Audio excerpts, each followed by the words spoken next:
Yeah, so hello, good evening to all of you. So we are just going to start our this pharmacology lecture. Myself, Dr. Saurabh Bhatia, and I'm your pharmacology mentor at DBMCI. And for the next 6 or 7 days, we are together. So we will enjoy this journey of pharmacology together, right? So I can see many of you are online through this Telegram group of DBMCA, and some of you are also there on YouTube. Like I can see around 17, 18 people are online through YouTube also. So YouTube people can also message in the chat box where I have just sent a hi to you. Okay, now the number of the YouTube people have increased to 51. Okay, suddenly it has increased. It's good. So guys, can you please confirm me about audio and video? Anyone who is able to listen me, anyone who is able to hear me, can able to see me? Yeah, can you please confirm me about my audio video quality? Yes, Dr. Pranjal Panchal, good evening to you. So can you please confirm me about my audio video quality? Anyone?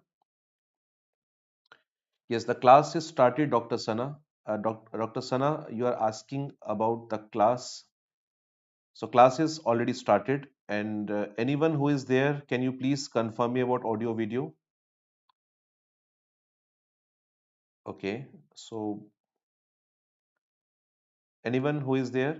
Yes, sir. Okay, fine. It's all good. So next, thanks, Dr. Urvashi, Dr. Swati, Pranjal, Prateek, Rupam. Thanks for the confirmation, guys. Because without your confirmation, it's always give me a feeling that I'm teaching to the wall. Okay, fine, good. So I think yes, good. Okay, yes, Dr. VM has given me the confirmation on YouTube. Thanks, Dr. VM. Thanks for this confirmation. Okay, so let's start with the lecture. Okay, it's audible. Okay, so we are starting with the lecture.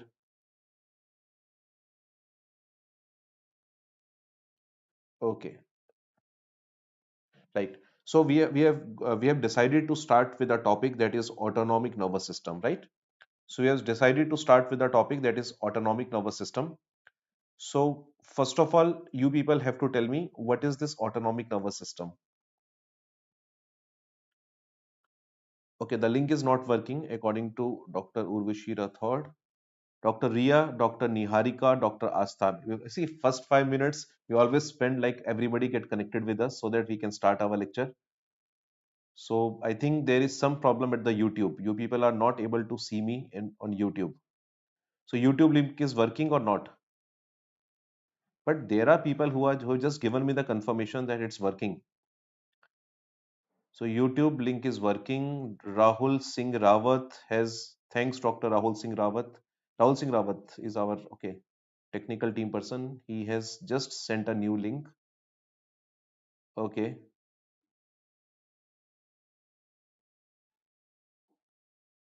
Okay, fine guys. So let's start with autonomic nervous system.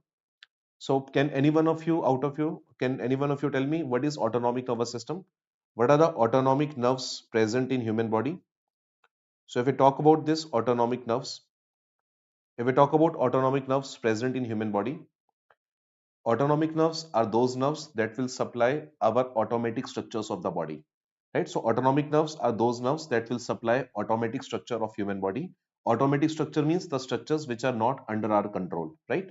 So the structures which are involuntary structures or the various parts of the body which are not under our control. So autonomic nerves are those nerves that will supply involuntary structures, involuntary organs of human body.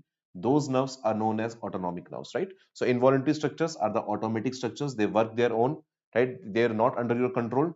So they are automatic in nature. So the nerves that will supply them are known as the autonomic nerves or the automatic nerves, right? Now, if we talk about motor nerves of human body, if I talk about motor nerves of the human body, then I will say the motor nerves can be of two types. Motor nerves that can supply voluntary muscles, motor nerves can supply involuntary muscle. So if I tell you about this nervous system of our body as a whole, so if we discuss this nervous system grossly, I will say that everything is human body is controlled by CNS. So everything in human body is controlled by central nervous system, right? That we people already know that everything in human body controlled by CNS. CNS means what? CNS means two parts of the body. One is known as brain and second is known as spinal cord, right? So central nervous system means brain and the spinal cord. So the nerves which are present in brain and spinal cord, we call them the central nerves. Got it? Now, this central nervous system is the one that will control our peripheral nerves also. So, central nervous system control everything, including our peripheral nerves. So, what are the peripheral nerves? Peripheral nerves are those nerves which are not present in brain and spinal cord. They are present outside brain and spinal cord. We call them peripheral nerves. So, if we talk about these peripheral nerves, so peripheral nerves are the one which are present outside brain and spinal cord. This is controlled by central nervous system. And we have two types of peripheral nerves present in human body. We have two types of peripheral nerves present in human body. First type of peripheral nerves are known as sensory nerves. First type of nerves are sensory nerves. Second type of nerves are known as motor nerves. Right? So we have two types of peripheral nerves. One is known as sensory nerves. Second is known as motor nerves. Right? Sensory nerves which will carry the sensation. Motor nerves are those which will carry the reflexes from the CNS and give it to the periphery. Those are the motor nerves. Right? Now, the sensory nerves are collectively known as sensory nervous system. So, this system is known as sensory nervous system where we have the presence of sensory nerves. Now, these sensory nerves can start from our voluntary structures or these sensory nerves can start from our involuntary structure. So, that does not matter. So, nerves working is same. So, whether our sensory nerves are starting from our voluntary structures or they are starting from involuntary structures, the working of sensory nerves is always same. That is known as our sensory nervous system. So guys, you people are dentists, you people dealing with the patients these days. So if I ask you this question, whenever any patient suffer from electrolyte imbalance, like any patient who go outside and play football for 2 hours, because India is a hot country, hot climate country, right? So if a person will play football, person will go and play cricket for two hours, patient will lose lot of sweat, right? Patient will lose lot of sweat, patient will have the loss of sweat, loss of water, loss of sodium, loss of chloride in his sweat. So after this 2 hours of sweating, patient will come to you with the complaints, "Ki doctor, I have some abnormal sensation in my peripheries." Any idea why this patient will have the abnormal sensations in periphery? So after losing lot of electrolytes, after losing lot of water, patient can have the abnormality of the sensory nerves. So sensory nerves are the one which mainly dependent on the ions. Sensory nerves are the one which mainly dependent on the ions for their working. So if we have the electrolyte imbalance in the body, like that can occur because of sweating, that can happen because of dehydration, then our sensory nerves are the first nerves to get affected. Motor nerves also get affected later on, but first of all, sensory nerves get affected whenever we have the ion disturbance in the body. And guys, you must be knowing you are a doctor. So whenever we talk in terms of ionic imbalance, we never say the word ions. We always use the word electrolytes, right? So we will say whenever the patient will have the electrolyte imbalance. Whenever the patient will have the electrolyte imbalance, patient's sensory system is the one that is first of all going to be affected. So I would say sensory system is the one that mainly work on this electrolyte balance in the body. So whether this sensory nerve starts from voluntary structure or involuntary structure, the most important thing for the working of the sensory nerve is electrolytes, right? And now I would like to ask guys, we have so many electrolytes in the body. Any idea which electrolyte is most important for the nerve depolarization or the nerve conduction? Anyone would like to answer? Also, I can see 85 people are there online on the YouTube. So anyone can answer, guys? Which is the most important ion for the working of the sensory nerves? Anyone can answer? So I can see that around 100, people are listening this lecture right now because some of you are there on the DBMCI group and some of there are there in the YouTube. So guys, anyone can answer me this question, which is the most important ion that is required for the nerve depolarization? Like the moment we will receive any stimulus, like pain, touch, pressure, prick, right? So our sensory nerves get stimulated and the signal will immediately go to the brain. And when this signal will go to the brain, it means there is one ion that is a most important ion that is depolarizing our nerves and help in the conduction of the nerve. Very good. So Dr. Neelu Mehra, Dr. Neha answer, they have given the correct answer, and in our DBMC group, Urvashi and Pratik given have correct answer. So the most important ion is sodium ion, second is potassium ion. So sodium and potassium are two important ions which are required for the working of sensory nerves. So we have a group of medicines with us. We have a group of medicines with us which are blocker of the sensory nerves. So the medicines which are blocker of our sensory nervous system, these medicines are known as local anesthetic drugs. So local anesthetic drugs are the one which can block our sensory nervous system so that the patient will not feel any kind of stimulus, patient will not feel pain, patient will not feel touch, pressure, prick, pin. All these things, all these sensations are gone. Medicines are known as local anesthetics. So guys, we call them local anesthetics because they are not local, like they are the branded medicines. They are not the local medicines, they are the branded medicines, but still we call them local anesthetics because they are given by the local route. So local anesthetics are not the local drugs, they are the branded medicines, but they are given by the local route. That's why we call them local anesthetic drugs, right? So local anesthetic drugs are those medicines, all these medicines end with the word cane. So all these medicines end with the word cane, and the one classical example is lignocaine.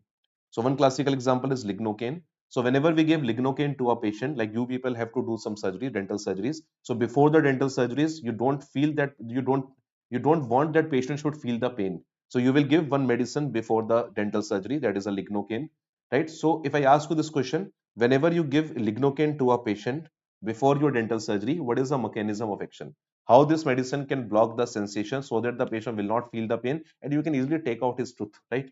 So you people are, I mean, ruthless people. You can take out this tooth. Very good. So these medicines are blocker of which channel in the body? Anyone can answer? Okay, yes. So I can see Dr. Naina Agarwal, Dr. Nivedita has given the correct answer. So these medicines are blocker of sodium channel. So these medicines are the one which are blocker of sodium channel. And after blocking sodium channel, these medicines also can block the potassium channel. So local anesthetics are the medicines which are mainly blocker of sodium, but they also have some effect on the potassium channel. By this way, they can block the conduction of the nerves that is coming from the periphery, particularly from the tooth cavities. So the patient will not have the pain. So local anesthetics, mechanism of action we have discussed. Now let's go move on to the motor nerves. So the motor nerves are the one which will supply your peripheral structures of the body. So I can divide motor nerves in two categories. I can divide motor nerves in two categories. Like sensory nerves are only of one type. Their working is almost same. There's no difference in the sensory nerves. But the motor nerves have further two divisions. So these motor nerves can supply your voluntary muscles of the body, or these motor nerves can supply your involuntary muscles of the body. So motor nerves can supply your voluntary muscles, motor nerves can supply your involuntary muscles of the body. So guys, voluntary structures of the body or voluntary muscles of the body are also known as the somatic structure. We also call them the somatic structure. And the involuntary structures are also known as the autonomic structure, right? So accordingly, motor nerves can be of two types. Motor nerves can be of two types. We call them somatic motor nerves and the system is known as somatic nervous system. So if the word is written in front of you, that is a somatic nervous system, it means they are talking about the motor nerves. They are talking about the motor nerves that will supply your voluntary muscles. So guys, you must be knowing what are the voluntary muscles in the body. So if I say what are the voluntary muscles, the classical example is skeletal muscles. So skeletal muscles are those muscles which will participate in your body movements, right? So skeletal muscles are the one which will participate in your body movements. So you people can walk, you people can run, you people can move your limbs because of your skeletal muscles which are under your control. But we have one more group of muscles which are known as somatic muscles. We have one more muscles group, we call them somatic muscles. So somatic muscles are the one which you people deal, like we as a medical side people, we people don't deal with this kind of muscles. You are the one who mainly deals with these muscles. So these somatic muscles are also the voluntary muscles. Now, who will answer me? Where we have the presence of somatic muscles in the body?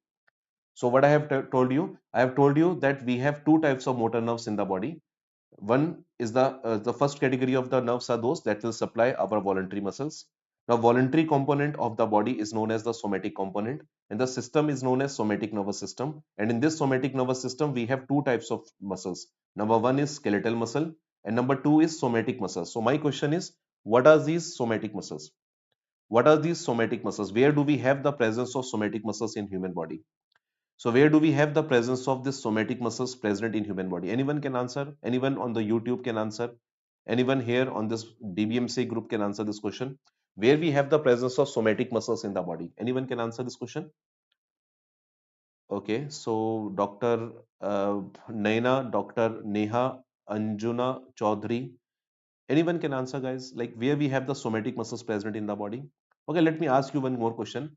Like if I ask you guys, can you just protrude your tongue? So I can protrude my tongue like this way. So I can protrude my tongue. I can take my tongue back. Can you show me the smiling face? So you can look at my face. Just so smiling face, right? I can also give you the sad expression. Like this is a frowning. So you people are not answering my question. So I will not leave you like this way. So I can change my facial expressions. So guys, what about the facial muscles? Facial muscles are voluntary muscles. But are they really participate in your body movements? Answer is no. So facial muscles are not the skeletal muscles. Tongue muscles are not the skeletal muscles. My eye muscles are not the skeletal muscles, but they are still voluntary muscles. So these are the muscles which are known as somatic muscles. Got it? So what are the somatic muscles? Answer is the muscles which are of your facial region. So you people are the dentist and you people deal with these muscles day and night. So please remember, all the muscles of the face are voluntary, but they are not the skeletal muscles. So these are known as somatic muscles, right? So somatic nervous system is the one that will supply your voluntary muscles. This can be skeletal muscles, can be somatic muscles, right? So this is our somatic nervous system. Now, I would like to use the concept of your physiology. Then I will say, in this somatic nervous system, we have a presence of a junction. The junction is known as neuromuscular junction. So the basic unit of this somatic nervous system is known as NMJ. We also call it neuromuscular junction. So neuromuscular junction is the basic unit of somatic nervous system. So as the name suggests, neuromuscular junction. Here we have a presence of a nerve. Here we have a presence of a muscle. So nerve is present, muscle is present. So nerve will release a neurotransmitter. So nerve will release a neurotransmitter and muscle will have the presence of receptor on its surface that will receive this neurotransmitter. Got it? So the nerve which is present in this junction will release a neurotransmitter and this neurotransmitter will act on a receptor that is present on the muscle. Now you people have to answer me in neuromuscular junction. In neuromuscular junction, like if I say patient is moving his mandible. So you people deal with this mandible like this way. So you can see my mandible is moving like this way. So if my mandible is moving like this way, so I can move my mandible. So I mean, here we have presence of neuromuscular junction. So in this neuromuscular junction, the nerve will release which neurotransmitter? Anyone can answer this question. So I would like to know from you people which neurotransmitter is released and what is the name of the receptor that is present in this neuromuscular junction. Who will answer me this question? So I can see YouTube people are answering better. Why YouTube people are answering better? Why not the DBMCI people? So students have already joined our batches. Why not you people are answering? Why the YouTube people are answering better? Very surprising. Very good. Dr. Parshuram has given the correct answer. Even the OMFS has given the correct answer. So the neurotransmitter that is released in the neuromuscular junction is acetylcholine. And the receptor, so Dr. Neha, Love, Dr. Prodigy, Girls, Uditi, all of you have given the correct answer, acetylcholine. Now, I would like to know the receptor name also. So, this acetylcholine which is released here, so this acetylcholine will act on a receptor. Acetylcholine will act on receptor. What is the name of the receptor on which acetylcholine will act? Very good. Now, this DBMC people have just shaken their ego. So, now they are answering Dr. Mahima Pratik. You have given the correct answer. It's acetylcholine. Good. Now, who will tell me the name of a receptor? Answer me fast, the name of a receptor. So on which receptor this acetylcholine can act on this NMJ? I'll give you one hint. In NMJ, the first two alphabets are NM. The first two alphabets are NM. Yes, it's a neuromuscular junction. The first two alphabets of this neuromuscular junction is NM, right? So can you find out the name of a receptor from this NMJ? Very good. So this is a cholinergic system. This is a cholinergic system. One of the student has answered. So the name of the receptor is NM receptor. Right to understand? From this NMJ, we can take out the name of the receptor. That is a NM receptor. So full form is nicotinic receptor. So acetylcholine can act on nicotinic receptor muscle type. Right? So why we call it muscle type? Because here the structure is muscle. So when the nicotine receptor is present over muscle, we call it NM type. And when the same nicotine receptor present over neuron, we call it NN type, right? What a difference between two, right? So acetylcholine will act on nicotinic receptor of muscle type because the receptor is present on the muscle, and the same receptor become nicotine N type, nicotinic neuron type when it is present over nerve. So here the receptor is NM type on which acetylcholine will act, and the outcome is contraction. So this voluntary muscle will always be contracted. So voluntary muscle always be contracted. Got it? So now, if I block this NM receptor, if I give a medicine to a patient, if I block this NM receptor, then your muscles will get paralyzed. So all your voluntary muscles get paralyzed if I block this NM receptor. So we have a group of medicines, we call them skeletal muscle relaxants. So the medicines are known as skeletal muscle relaxants. So skeletal muscle relaxants is a group of medicines. We also call them in short SMR. So skeletal muscle relaxants are the drugs which are blocker of this NM receptor. So when they block this NM receptors, all your voluntary muscles get paralyzed and patient cannot move his limbs, patient cannot move his jaw, patient cannot move his facial muscles, all muscles get paralyzed, including the diaphragm muscles, right? So what are the medicines which are skeletal muscle relaxant?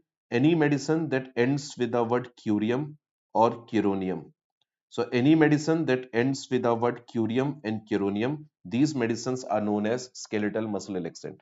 So the medicines which end with the word curium and curonium, these medicines are skeletal muscle relaxant. Now you people have to give me one example. You people have to give me the example. Like what are the medicines you know where the name ends with the word curium and curonium? At least give me one or two example. So I have told you the names of the medicines. Like group name is skeletal muscle relaxant. Now all these medicines end with the word curium and curonium. Now here you people have to answer me the examples. Like what are the examples? What are the examples of the drugs which ends with the word curium, curonium that you already know? At least answer me one or two drugs. Any drug name you know, guys, where it ends with the word curium and curonium? Anyone here who can answer this question? Any drug name you know that ends with the word curium and curonium? Okay, कोई है यहाँ पे? कोई है? अरे कोई है? कोई नहीं है? I think nobody is there who answer this question. Okay, I will give the answer then. Okay, so the answer is we have examples of the medicines like we have the medicine etracurium. So we have example like etracurium, we have cis etracurium, we have the medicine like V curonium, we have the medicine like pen curonium. So etracurium, yes, very good. So Dr. Parshuram has given the correct answer, and even the Pratik has given the correct answer. Like examples are etracurium, pen curonium. These medicines are skeletal muscle relaxant, and their mechanism of action is they are blocker of NM receptor in a neuromuscular junction. So your voluntary muscles get paralyzed. Now come to the involuntary muscles. So the motor nerves that will supply involuntary muscles, these nerves are known as autonomic nerves, and the system is known as autonomic nervous system. So the system is known as autonomic nervous system, right? So this is what we have discussed regarding this nervous system. So the nervous system starts with CNS. CNS is the one which control everything in the body. So we have a group of medicines. We have a group of medicines which can block our central nervous system. We call them general anesthetic drugs. So we have a group of medicines which can block our central nervous system. We call them general anesthesia drugs. So general anesthesia drugs, most of the medicines, I will not say all medicines, most of the medicines will act on the GABA pathway.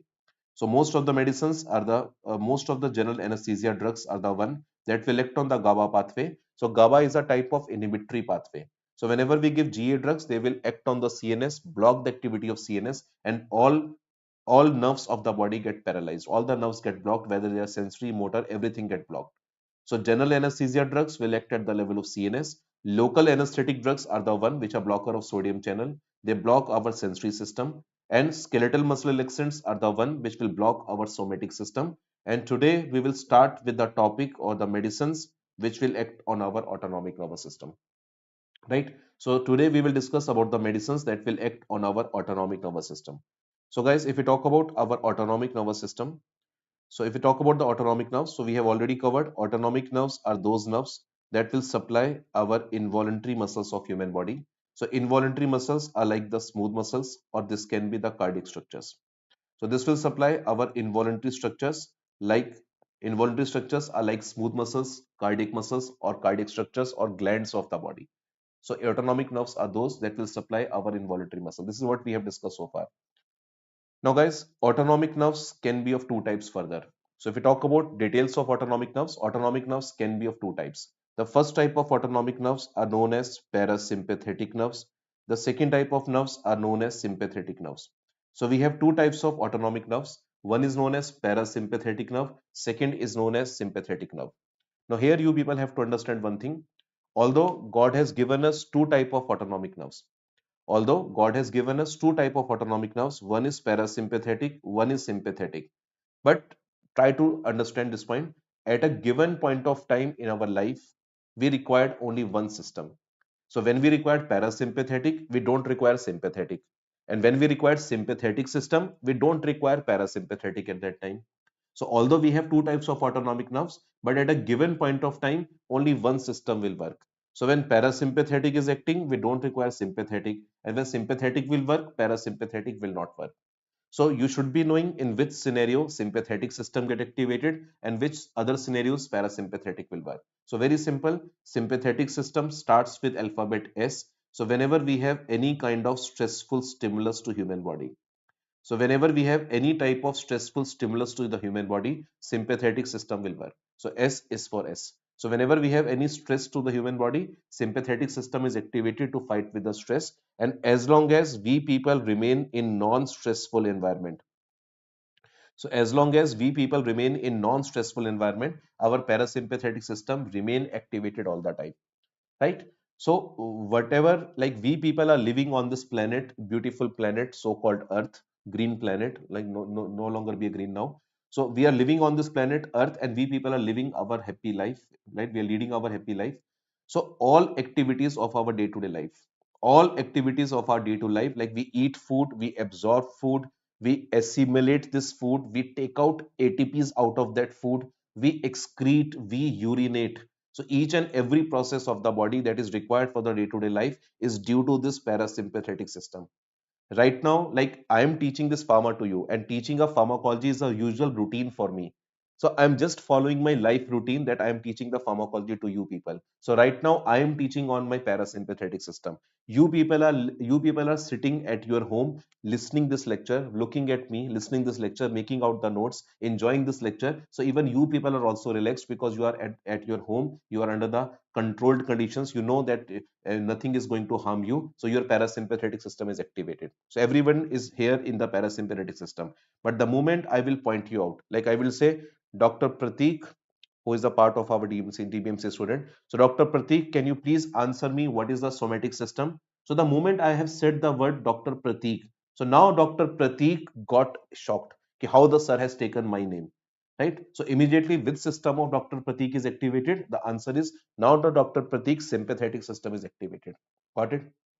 I am taking this lecture. I am teaching on my parasympathetic system. But while taking the lecture, when I'm sitting on this chair, when I fall down, so if I fall down from this chair, then suddenly my sympathetic system get activated to fight with the stress. Now, when I get back to the chair, and when the Dr. Pratik got to know that his name is just used, just to give the examples of the system. Now he is also relaxed. I am also relaxed. Now my parasympathetic, Dr. Pratik parasympathetic system is again activated. So we have this fast switching of sympathetic and parasympathetic. This much fast switching of parasympathetic, sympathetic we required on our day-to-day life. Like whenever we are passing the urine, whenever we want to pass the urine, this urination is a day-to-day phenomena. So our parasympathetic system is required. So when you are passing the urine, suddenly someone enters in the toilet and say, "Arey, what are you doing?" So the moment the other person will say, "What are you doing?" your urine will stop. Because now the moment the other person has said, "What are you doing?" your brain has sensed the stress, and now the sympathetic system is activated, and sympathetic will always work opposite to parasympathetic system. So people are not able to pass urine in the social in people, like you must have come across with the people who cannot pass urine, who cannot defecate in the public toilets, because they have this anxiety that someone is looking at them, right? So because of this anxiety, their sympathetic system will not allow them to pass urine, will not allow them to defecate in the public toilets, right? So this is our parasympathetic and sympathetic system. Now parasympathetic system is also known as cholinergic system.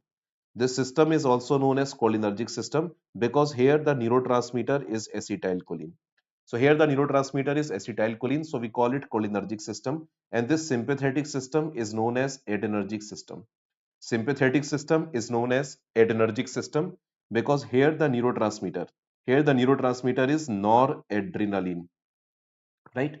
So I'm writing as NADR, full form is noradrenaline, right? So parasympathetic system is known as cholinergic system because the neurotransmitter is acetylcholine.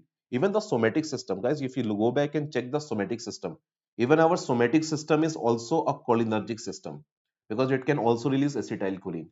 So even our parasympathetic system is cholinergic system, neurotransmitter is acetylcholine, sympathetic system is the adrenergic system because the neurotransmitter is noradrenaline, and whenever these neurotransmitters are released, they will act on their receptors. So these neurotransmitters will act on their receptors. So acetylcholine will act on a receptor in a parasympathetic system that is present on our all involuntary structures of the body, that is known as muscarinic receptor. So in parasympathetic system, we have a presence of a receptor. We call it muscarinic receptor. So muscarinic receptor is the one that is present in our parasympathetic system. So acetylcholine will act on this muscarinic receptor. right? If we talk about sympathetic system, in sympathetic system, noradrenaline will act on two receptors. So here we have the presence of two receptor, and when we have multiple receptors, we have to remember their locations, right? That's why this system always give you stress, because here we have more number of receptors. Parasympathetic is simple, straightforward system. It has only one receptor, muscarinic. So every drug will revolve around muscarinic. But in this sympathetic system, we have two receptors, alpha and beta receptor. So noradrenaline can act on alpha and beta receptor. So here we have so many drugs. Some drugs will act on alpha receptor, alpha 1, alpha 2, beta 1. In this way, we have multiple receptors present here, right? So parasympathetic system is a cholinergic system. Sympathetic system is an adrenergic system, right? This is what we have discussed here in this autonomic types of autonomic nervous system. Now, guys, we are starting with first system of the body, first system of the autonomic system, first part of the autonomic system, that is our cholinergic system. So, if we talk about cholinergic system in the body, if I talk about cholinergic system in our body, so which nerves we people have covered so far that you know that these nerves are cholinergic nerves? So you will say, sir, all parasympathetic nerves. All parasympathetic nerves are cholinergic nerves, number one. Second, all somatic nerves. So all parasympathetic nerves, all somatic nerves are cholinergic nerves. Why we call them cholinergic nerves? Because they release acetylcholine as a neurotransmitter. Because they release acetylcholine as a neurotransmitter. So all parasympathetic nerves, all somatic nerves are the cholinergic nerves. Now we will discuss in these nerves, which are the cholinergic nerves, parasympathetic and somatic nerves, right? How this acetylcholine synthesis will take place and how this acetylcholine is released by these nerves. We'll discuss now acetylcholine synthesis and acetylcholine release from the body. So I will say, as the word suggests, acetylcholine. So acetylcholine means this is the combination of two chemical compound, acetyl CoA. So this is the combination of acetyl CoA plus choline. So this is the combination of acetyl CoA plus choline, right? So we call it acetylcholine. This is formed when acetyl CoA combines with choline, and this will form acetylcholine. Now this acetylcholine which is formed over here, this is stored in a vesicle. So this is the nerve vesicle in which the neurotransmitter is stored. So I have written the word vesicle. So vesicle is a structure where acetylcholine is stored in the nerve. So I will say this is the nerve. This is the nerve which I have made. In this nerve, acetylcholine synthesis will take place. And how this acetylcholine synthesis will take place? Acetyl CoA combines with choline. This will form acetylcholine. Acetylcholine is shifted to this vesicle, which is a storage granule, which is a storage part of the acetylcholine.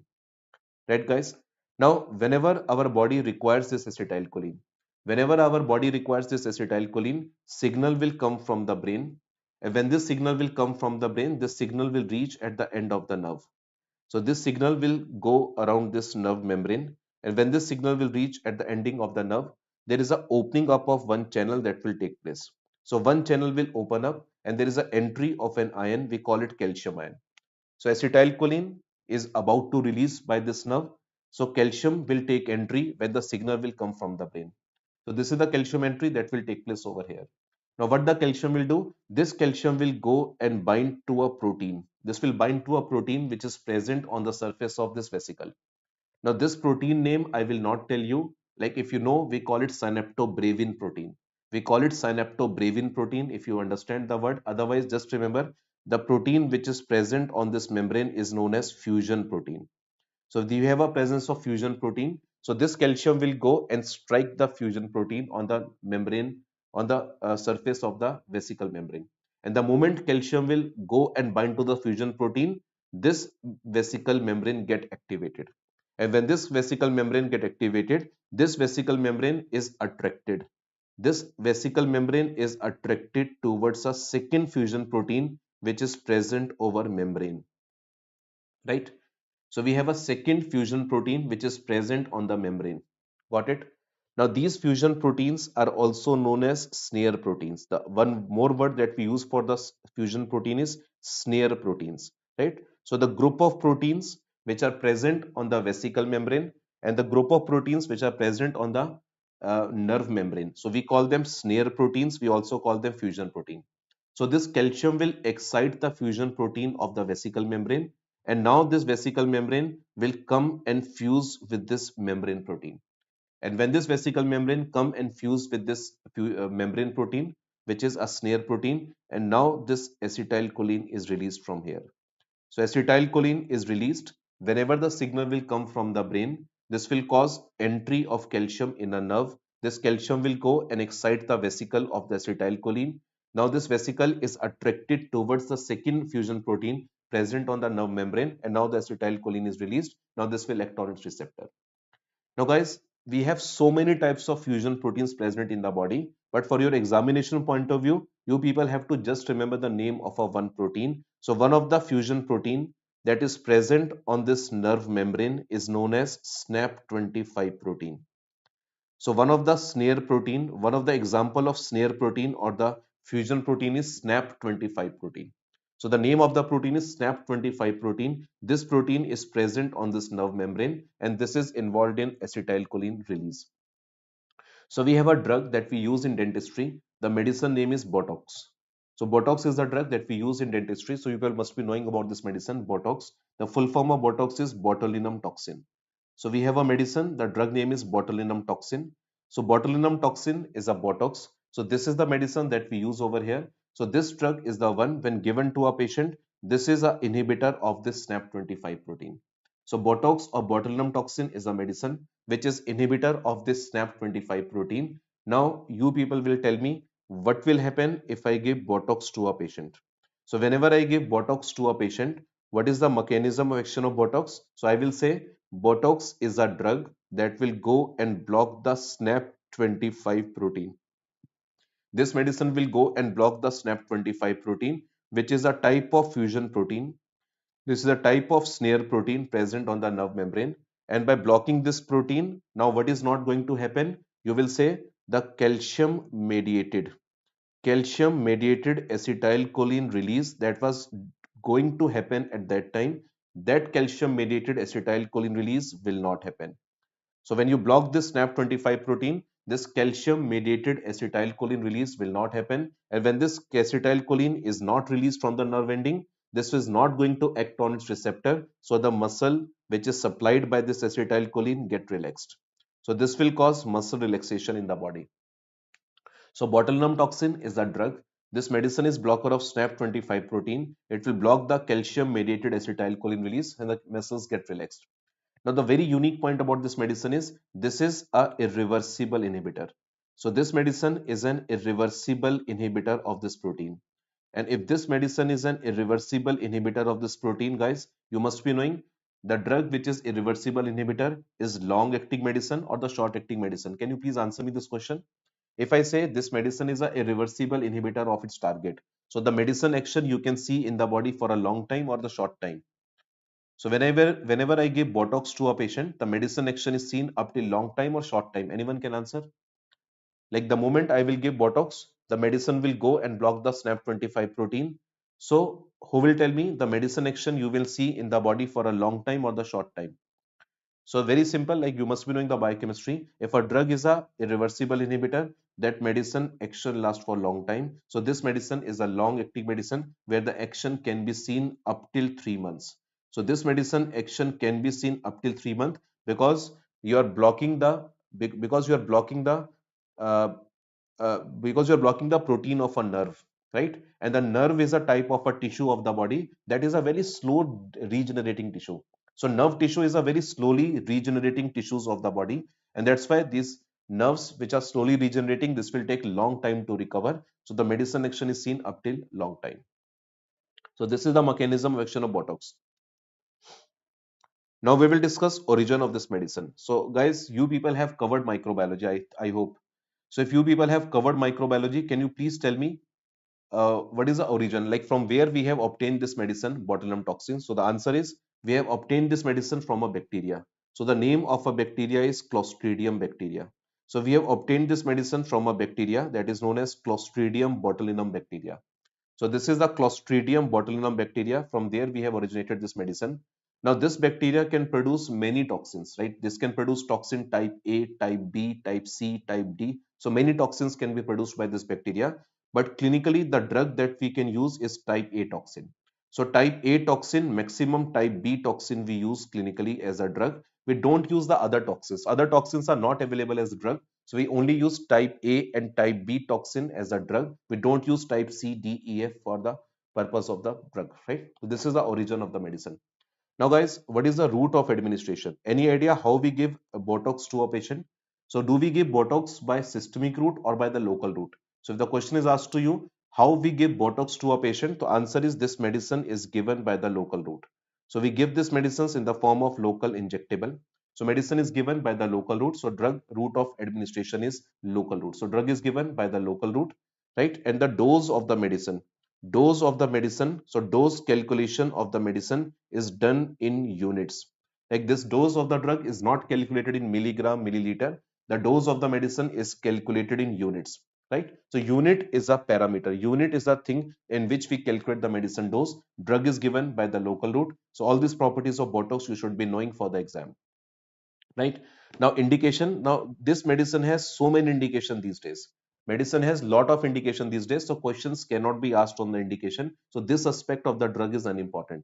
But still, if I ask you this question, guys, where do we use Botox in medical science? So answer would be Botox can be given for cosmetic purpose. So one of the indication is we can use this medicine for cosmetic purpose. So cosmetically for the treatment of wrinkles. Cosmetically for the treatment of wrinkles, we can use this medicine Botox as one of the drug. So treatment of wrinkles, like you can see me, I am 55 years of age, right? So when I was 40 years of age, I got wrinkles on my forehead. So my wrinkles will be like this. Can you imagine? Now I have taken Botox on my forehead. So when I took this Botox on my forehead, now you can see I don't have any wrinkles on my forehead. So I look young. This is the change that you can feel in your body when you take this Botox injection, right? So treatment of wrinkles, you can use this medicine for the many purpose. You can use this medicine, that is Botox, right? Person look young. Cosmetic treatment these days are there, and you people are very fond of this treatment because you people are surgeon.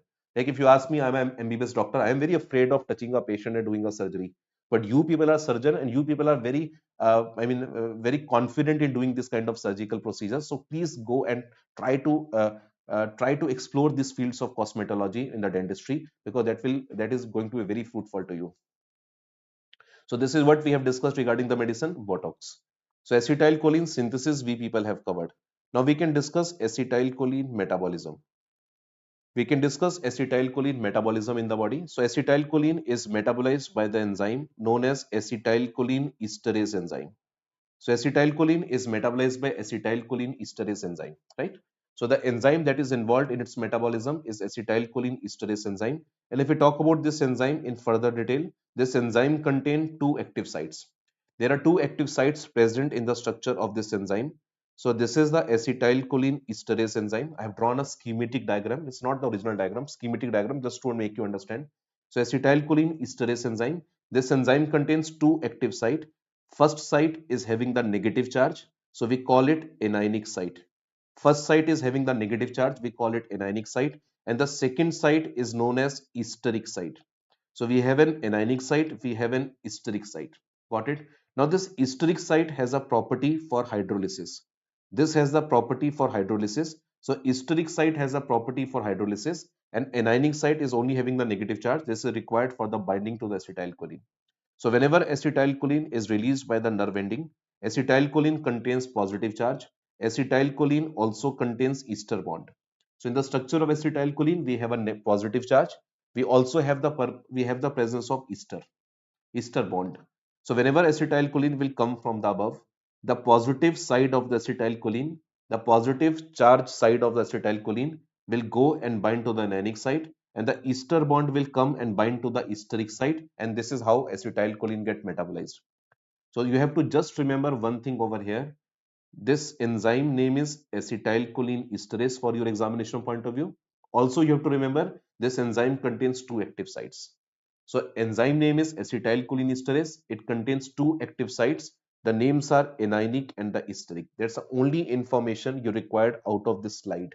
If you know anything extra, then you are not going in right direction. You have to be very concise in your choosing the material that you have to prepare for the exam, because you have to save your time. So just read enzyme name, two active sites, anionic and esteric. That's it.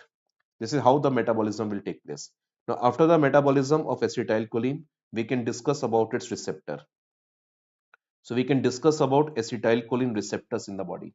So if we talk about acetylcholine receptors in the body, so acetylcholine can act on two types of receptors. So there are two types of acetylcholine receptors in the body. One is known as muscarinic receptor. Second is known as nicotinic receptor. So acetylcholine can act on two types of receptors, muscarinic receptor and the nicotinic receptor. Now this muscarinic receptor is further of five types. So we have M1 to M5 receptor, and we have two types of nicotine receptor. If the receptor is present over muscle, we call it nicotine M type, and if the receptor is present over nerve, we call it nicotine N type. So we have two types of nicotine receptor, NM and NN receptor, and we have five types of muscarinic receptor, that is M1 to M5. Total we have seven receptors. So please remember, all receptors of acetylcholine, all receptors of acetylcholine are stimulatory in nature. So all receptors of acetylcholine are stimulatory in nature. So I have shown with the arrow. Arrows going up means the all receptors, all seven receptors, all these receptors are stimulatory except two receptors. So muscarinic 2, muscarinic 4 are two receptors which are inhibitory. Rest all receptors here are stimulatory.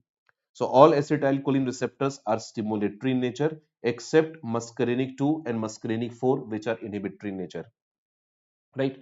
Now after having this knowledge that two receptors are inhibitory, rest all receptors are stimulatory, we can discuss the locations of these receptors. So if we talk about the locations of these receptors, then I would say, what is the location of nicotine M receptor in the body? So this we have already covered. So the location of nicotine M receptor we have already covered. Now this receptor is not a part of autonomic system. This is not a part of autonomic system. This receptor belongs to somatic nervous system. Guys, do you remember what is somatic nervous system? Somatic nervous system is the one that will supply our voluntary muscles. So this receptor is a part of somatic nervous system where we have the presence of neuromuscular junction. Here we have the presence of neuromuscular junction. So acetylcholine is released and acetylcholine can act on NM receptor. We have already covered voluntary muscles. We have the NM receptor. So on the surface of all voluntary muscles, on the surface of all voluntary muscles of your body, we have the presence of NM receptor.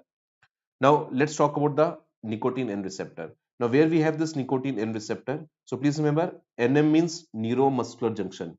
NM means neuromuscular junction. Now here the word is NN. So here the junction is between nerve and nerve. So whenever we have the junction which is present between nerve and nerve, we call it nerve-nerve junction. So nerve-nerve junction, we have the nicotine N receptor. So nerve-muscle junction, we have the NM receptor. Nerve-nerve junction, we have the nicotine N receptor. Now guys, where do we have the presence of maximum nerve and nerve junction in the body? So the answer is maximum number of nerve and nerve junction present in our central nervous system. So this receptor is the main receptor of the CNS. So acetylcholine main receptor in the CNS is nicotine N receptor. This is the part of our central nervous system, right? So this is involved in many functions of the body. Like one of the function of the body is memory. So this is the receptor which is present in our memory center. So if I stimulate this nicotine N receptor, our memory is enhanced. So this is present in our memory center. If I stimulate this NN receptor, our memory is enhanced. So guys, any person, do you know any person who smokes, any person who smoke nicotine, any person who consume tobacco, they never have the memory loss. They never suffer from memory loss. Do you know why? Because when they consume this nicotine in the form of cigarettes, in the form of tobacco, their memory center always remains stimulated and they have a very sharp memory.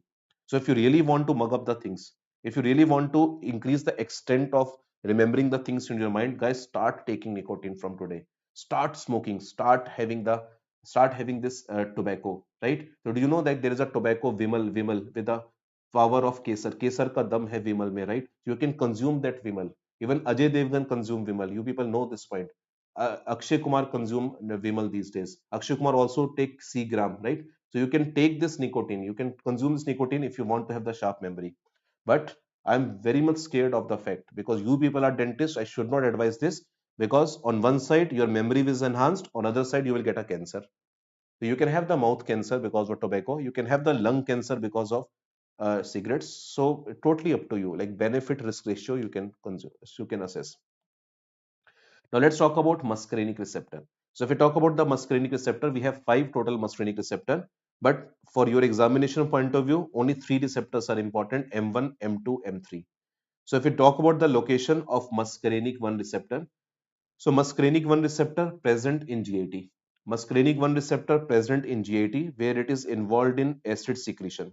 So this is the receptor that is involved in acid secretion. So muscarinic 1 receptor present in GIT involved in acid secretion, and this receptor is also present in central nervous system. So whenever we stimulate muscarinic 1 receptor, people can have tremors in periphery. So patient can have the CNS symptom like tremors in periphery.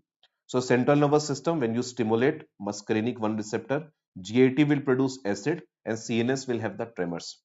Now muscarinic 2 receptor, this is present over heart. So this receptor is present over heart and this is a type of inhibitory receptor. So muscarinic 2 is a type of inhibitory receptor. So this can reduce the heart rate because this is an inhibitory type of receptor.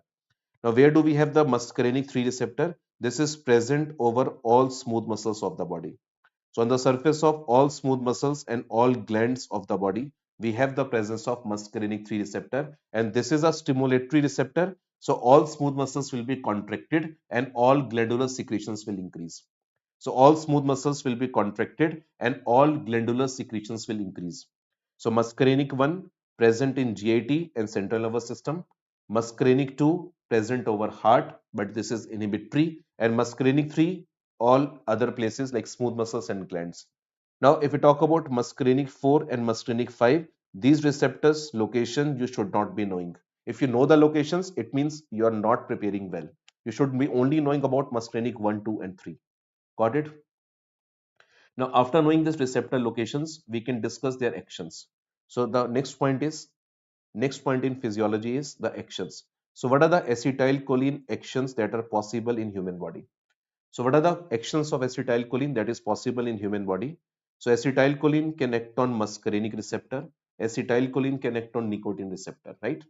So acetylcholine can act on two types of nicotine receptor, nicotine M and nicotine N. So this we have already covered. When this acetylcholine will act on nicotine M receptor, so our voluntary muscles get contracted. So this will cause muscle contractions. So muscles will start getting contracted. So guys, whenever this acetylcholine is released in the somatic system, when this acetylcholine is released in the somatic system, this will act on the NM receptor and the muscles get contracted. Now guys, here you people have to remember one thing. Whenever you overstimulate this receptor, whenever there is a overstimulation of this nicotine M receptor, right? So what will happen? There's a process in the body where the body will down regulate the receptor. So body will stop making new NM receptor on the muscle surface. So we call it down regulation of the receptor. So when you overstimulate this receptor, after some time you will observe that all the receptors which were present on the muscle surface have been now decreased in the number. So number of receptors which are present on the muscle is now started decreasing when you overstimulate this receptor, and after some time you will observe that if you keep on releasing acetylcholine, muscle which was initially contracting is now relaxed. So muscle without having any receptor because of excess acetylcholine, muscle will start getting relaxed, right? So guys, we have a drug with us. We have a drug with us which contains two successive molecules of acetylcholine. So there is a drug which contains two successive molecules of acetylcholine, right? And when you give this medicine that contains two molecules of acetylcholine, that medicine will overstimulate this NM receptor. And because of overstimulating this NM receptor, that medicine actually act as a muscle relaxant. Got it? So we have a drug that contains two acetylcholine successively. And because of two successive acetylcholine, this medicine when stimulate NM receptor excessively, receptor get down regulated and patient will have the muscle weakness, patient will have the muscle paralysis. Now who will tell me the name of this drug? I have given you the enough hint. I have given you the enough hint to know the name of the medicine. Again, I will give you the hint. This medicine contains two molecules of acetylcholine successively. Medicine contains two successive acetylcholine molecules. So medicine contains double dose of acetylcholine. That medicine will stimulate the receptor in a double efficient manner. And because of this double efficient manner, this can cause down regulation of the receptor and the muscle get relaxed. This is one more way by which we can relax the receptor. The first way we discussed, we can block the NM receptor. Got it? So we discussed some medicines which can block the NM receptor. And now when we block the NM receptor, the muscle get relaxed. There is one more way. There is one more way by which we can make the muscle relax. So this medicine contains two successive molecules of acetylcholine and that will cause down regulation of the receptor. Can any one of you answer this question? कोई है यहाँ पे जो answer करेगा इस question का? क्या कोई है जो मेरे इस दिल की तरंगों को समझ सकता है? I am using so much of hard Hindi. So anyone who can tune with the feelings of my heart so that you can be able to answer my question where we have the two molecules of acetylcholine present together in a drug molecule so that the receptor get overstimulated and the receptor get down regulated after some time. Anyone can answer this drug name? No one is able to answer? No problem at all. I will answer this question. The drug name is succinylcholine. Guys, I'm giving you so much of it, succinylcholine. So successive molecules. Succinylcholine is a muscle relaxant. This medicine is a depolarizing muscle relaxant. This medicine is a depolarizing muscle relaxant. So we call it depolarizing muscle relaxant because this will excessively depolarize the muscle. And when you excessively depolarize the muscle get relaxed. So succinylcholine is a drug that contains two molecules of acetylcholine and that will stimulate this receptor excessively. So the receptor get down regulated. We call it depolarizing muscle block. Now, NN receptor we have already covered. So this NN receptor is involved in nicotine addiction. So people get addicted to this nicotine gradually. So this receptor is involved in nicotine addiction and this is also involved in memory of the patient. So two important actions, although this has many action, but please remember this receptor is involved in nicotine addiction as well as the memory of the patient. Now guys, let's talk about the muscarinic action. So if we talk about the muscarinic action of acetylcholine, this you can remember with the mnemonic that is dumbbells. So you can remember with the mnemonic that is dumbbells. So if you remember this mnemonic dumbbells, Urvashi has not understood this succinylcholine, I think. Urvashi, what did you not understand? Please tell me. Because if you just said repeat, so I can repeat the lecture from the very first point, like central nervous system control everything. So Urvashi, which particular point you have not understood? So that I will explain only that point. Otherwise, I have so many things to explain. Anyone? Yes. So muscarinic receptor, the actions you can remember with the mnemonic that is dumbbells. Now here in this mnemonic or dumbbells, acetylcholine will act on muscarinic receptor, can result in diarrhea. So acetylcholine by acting on muscarinic receptor, particularly the muscarinic 3 receptor. So all the actions are due to muscarinic 3 except one action that we will discuss later on. Okay, so Urvashi has not understood the succinylcholine. So Urvashi, the point is like whenever you meet someone in your life, initially we people are very excited, right? So whenever we make whenever we become friend of someone in our life, we are very excited to talk with that person. So the moment that person will call us, we just immediately pick up the call and start talking to that person, and we keep on chatting with that person for 1 hour, 2 hour, and we don't know when this 2 or 3 hours get passed. But assume the same person is now become the permanent member of your life, and now it's a 100th day of your friendship. On the 100th day of your friendship, this person is keep on calling 20 times in a day. And when this person calls you 20 times in a day, will you pick up the phone call with the same enthusiasm, with the same amount of energy? Answer is no. Because now your sensitivity, your sensation about that person, your feelings about that person is now get saturated and now get down regulated. The same thing happens to this receptor. If you give him limited quantity of acetylcholine, the receptor will always respond and your muscle get contract. But if you give excessive dose of acetylcholine, even receptor does not want anything excessive. So that's why the receptor will stop responding. We say that the receptor become insensitive, receptor get down regulated, and now the muscle cannot contract whenever acetylcholine is released. So as long as acetylcholine is present on the muscle will not contract, rather it will remain relaxed. So this is the mechanism of the depolarizing muscle relaxation caused by succinylcholine, right? So these things you can correlate with your life also. So let's talk about the muscarinic receptor. In muscarinic receptor, this system can cause actions that is dumbbells. So here the D stands for diarrhea. D also stands for dilatation. D also stands for dilatation of blood vessels. So D stands for diarrhea. D also stands for dilatation of the blood vessels. And because of the dilatation of the blood vessels, the patient blood pressure will fall. So blood vessels will be dilated and the patient BP will fall. Now, how this BP will fall? So studies have shown one thing: whenever acetylcholine acts on muscarinic 3 receptor. So when this acetylcholine will act on muscarinic 3 receptor, which is present on our blood vessel, this will release nitric oxide.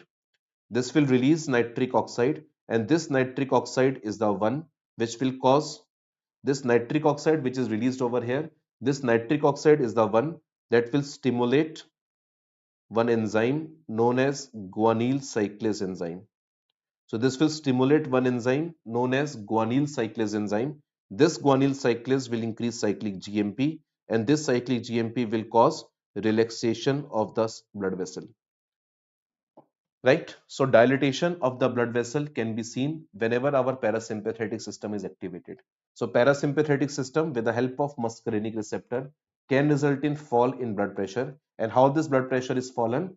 Acetylcholine that will act on muscarinic 3 receptor that will cause release of nitric oxide, and nitric oxide will induce one enzyme, that is guanyl cyclase enzyme. This will increase cyclic GMP and can relax the muscle. So guys, please remember, all these questions have already been asked in your exam. This is important topic. This is very important to know how this parasympathetic system can cause vasodilation. So Botox is very important. This point is also very important. So dilatation of the blood vessel will be seen whenever our parasympathetic system is activated. Now after that, we can discuss the action from the U. U stands for urination. So U stands for urination. So in this mnemonic or dumbbells, U stands for urination. Then we have the letter M. Now the M stands for meiosis. M stands for meiosis. Meiosis means constriction of pupil. Meiosis means small size pupil. So patient pupil size will be smaller. This is known as meiosis. So patient will have meiosis in eyes, but along with meiosis, patient will also have one more process, that is accommodation. So parasympathetic system can cause meiosis with accommodation in the eyes. Now accommodation is due to the contraction of the lens muscle. So lens muscle contraction, whenever the lens muscle will contract, please remember our lens will become more convex. So our eye lens will become more convex, and when our eye lens become more convex, this is required for near vision. This is required for near vision, right?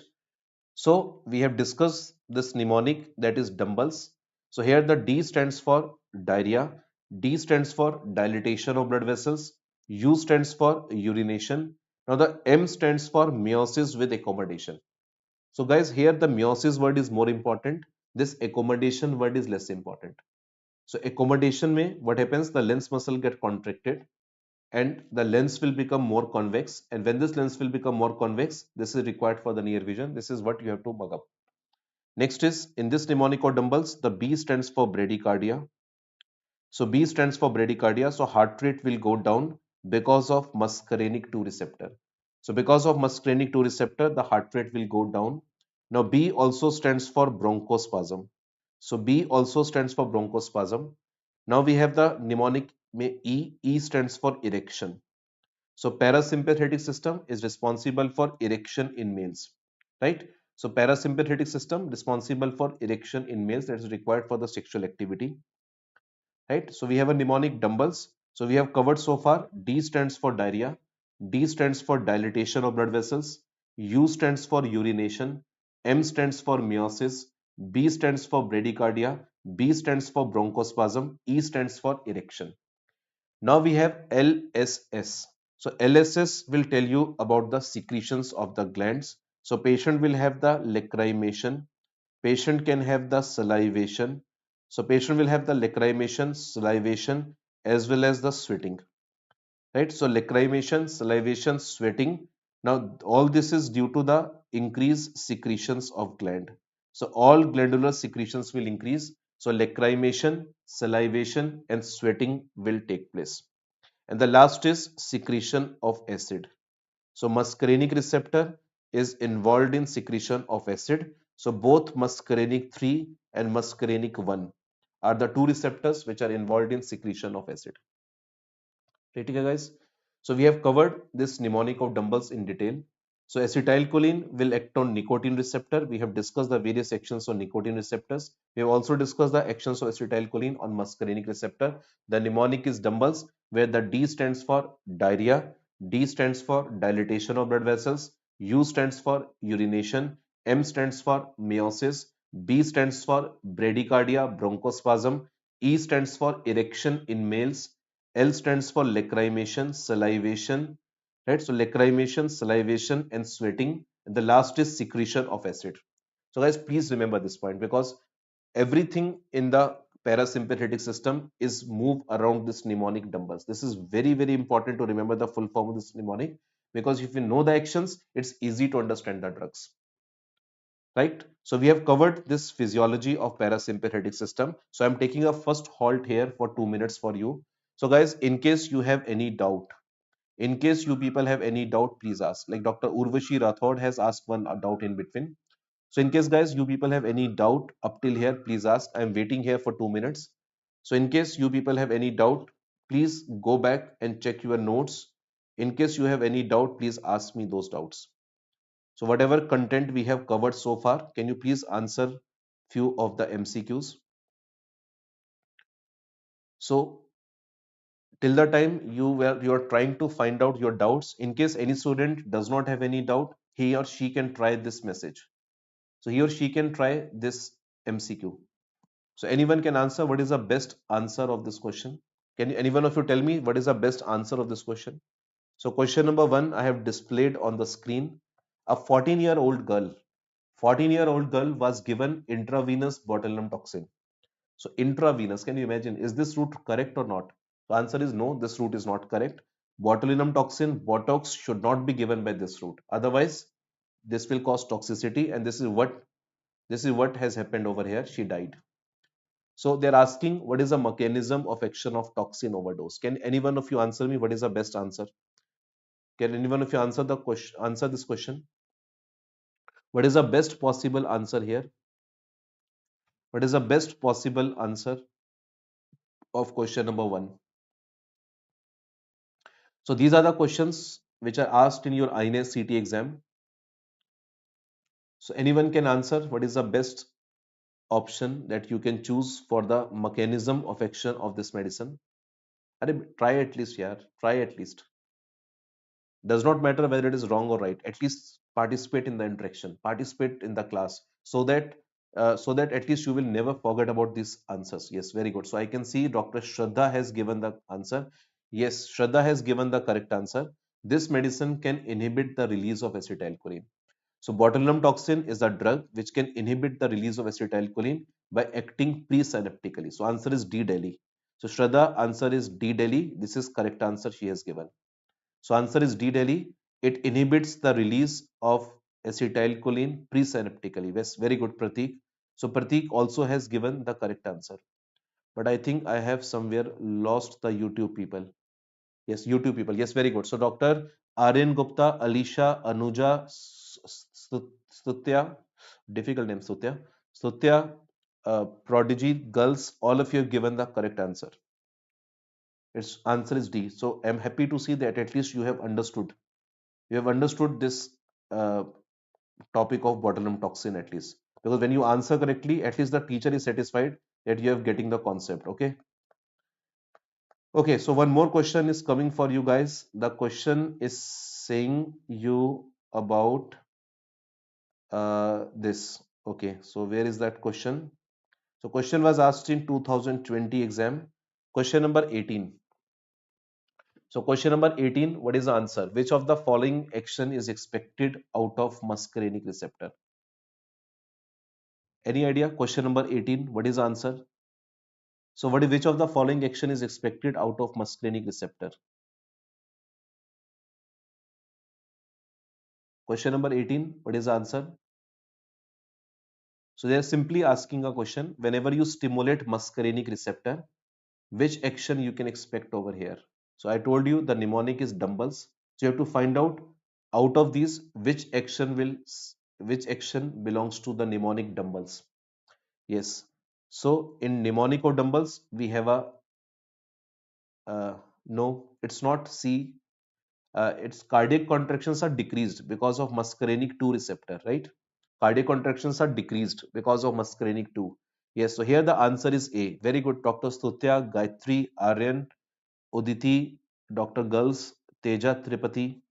All of you have given the correct answer. Answer is A. It's erection. So erection is something which is very important phenomena, guys. You must be knowing for the males. For males, for the sexual intercourse, this erection is very important phenomena. And the nitric oxide. So like acetylcholine releases nitric oxide in the penis, and that will cause increased blood flow towards penis, and that will cause erection. It's a very, very important phenomena for the male. Right? So answer is A. Okay. Question number 10.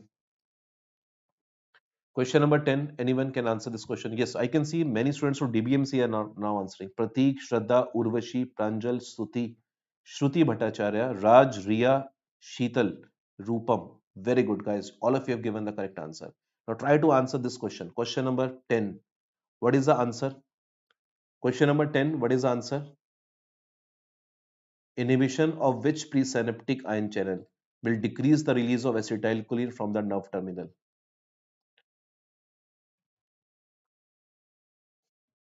Anyone can answer this question? The AIMS question, INSCT questions of the medical side.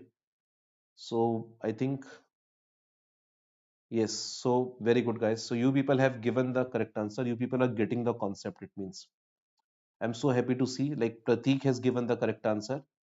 Very good, Prateek. Utkarsh has given the correct answer.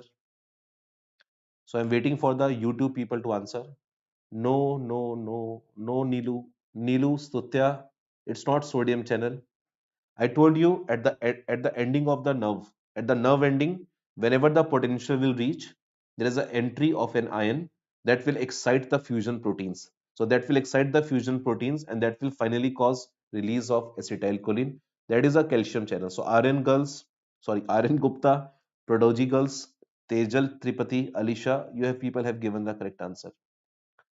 Yes, the answer is B, Bombay. Shruti, Mahima, Sheetal, Rupam, all of you have given the correct answer. There is a one student, the name is Dot. So Dot also has given the correct answer. Okay, good. So it's interesting to see that you people are able to answer these questions. Question number 3 is again for you. What is the mechanism of action of curiums, curare-like drugs? So what is the mechanism of action of curiums, curare, curoniums? They're simply asking a question. What is the mechanism of action of curiums, curare, and curoniums? So these medicines are basically skeletal muscle relaxants. These medicines are basically the skeletal muscle relaxants, and they're asking the mechanism of action of these medicines. So what is the answer, guys? Yes, the answer is B, Bombay. So answer is B, Bombay. They block the acetylcholine receptor. Now I would like to know from you people which acetylcholine receptor, because you people have answered acetylcholine receptor. It's fine. The answer is correct. Answer is B, Bombay. Acetylcholine receptor is blocked, but you people have to answer me which acetylcholine receptor is blocked by curiums and curare. So all of you have given the correct answer. It's an easy one, but still you people have to answer me. What is the name of the acetylcholine receptor? What is the name of the acetylcholine receptor blocked by this medicine? So what is the name of the receptor that is blocked by this medicine? So curium, curare, they are the blocker of which receptor? Anyone can answer? We discussed already, guys. Which receptor is blocked?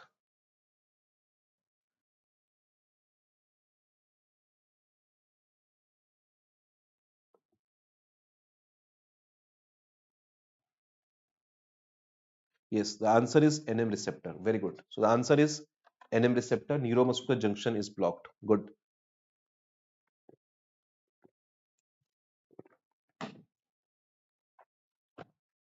So let's start with the medicines now.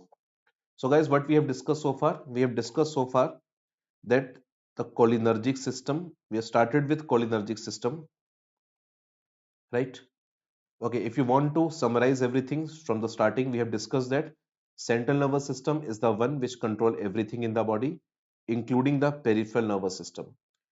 So CNS is the one which control everything in the body, including the peripheral nervous system. We have two types of peripheral nerves in the body. One is known as sensory nerves. Second is known as motor nerves.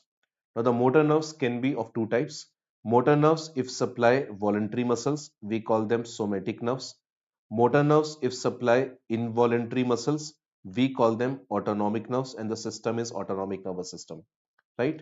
The medicines which block our central nervous system are general anesthesia drugs. Medicines which block our sensory nervous system, we call them LA drugs, local anesthetic drugs that we use in dentistry very commonly. Medicines which block these voluntary muscles are the blocker of NM receptor. We call them skeletal muscle relaxant. This is what we have discussed. And we are going to start with the medicines that will act on our autonomic system. Now, autonomic nerves are further of two types. We have two types of autonomic nerves. One is known as parasympathetic, second is known as sympathetic. So, although we have two types of autonomic nerves, but at a given point of time, only one system will work. So, if the patient is in stress, sympathetic system will work, and as long as patient is not in stress.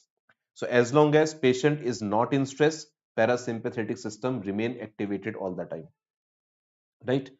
Now, if we talk about this parasympathetic system in further detail, here the neurotransmitter is acetylcholine, but in sympathetic system, the neurotransmitter is noradrenaline. Here the receptor is muscarinic, here the receptors are alpha beta. So we have covered a medicine that is blocker of acetylcholine release. So we have a medicine that can inhibit the release of acetylcholine from the nerve ending. The drug name is Botox. So Botox is a drug which is an inhibitor of a SNAP25 protein. So this is a irreversible blocker of SNAP25 protein, inhibit the release of acetylcholine from the nerve ending. Now acetylcholine is metabolized by one enzyme. The name of the enzyme is acetylcholine esterase enzyme, and this enzyme has two active sites. This is what we have covered. Now, acetylcholine can act on muscarinic receptor, and by acting on muscarinic receptor, acetylcholine can lead to dumbbells as the effect in the body. And noradrenaline will act on alpha beta receptor in sympathetic system. So that we will discuss later on. This will do the action which is opposite to dumbbells. So this will do the action which is opposite to dumbbells. So noradrenaline will do the action opposite to dumbbells, and acetylcholine will do the actions that we can remember with the mnemonic, that is dumbbells. So dumbbells full form is very important because everything or all drugs will act on the same mechanism. So it's a diarrhea, dilatation of blood vessels, urination, meiosis, bradycardia is due to muscarinic 2. Then we have the bronchospasm, erection, all secretions will increase. So guys, let's start with the medicines. So we talk about the drugs. So we have two types of medicines. We have two types of medicines that will act on our parasympathetic system. So we talk about the drugs that will act on our parasympathetic system. So medicines can be cholinergic drugs. Medicines can be anticholinergic drugs.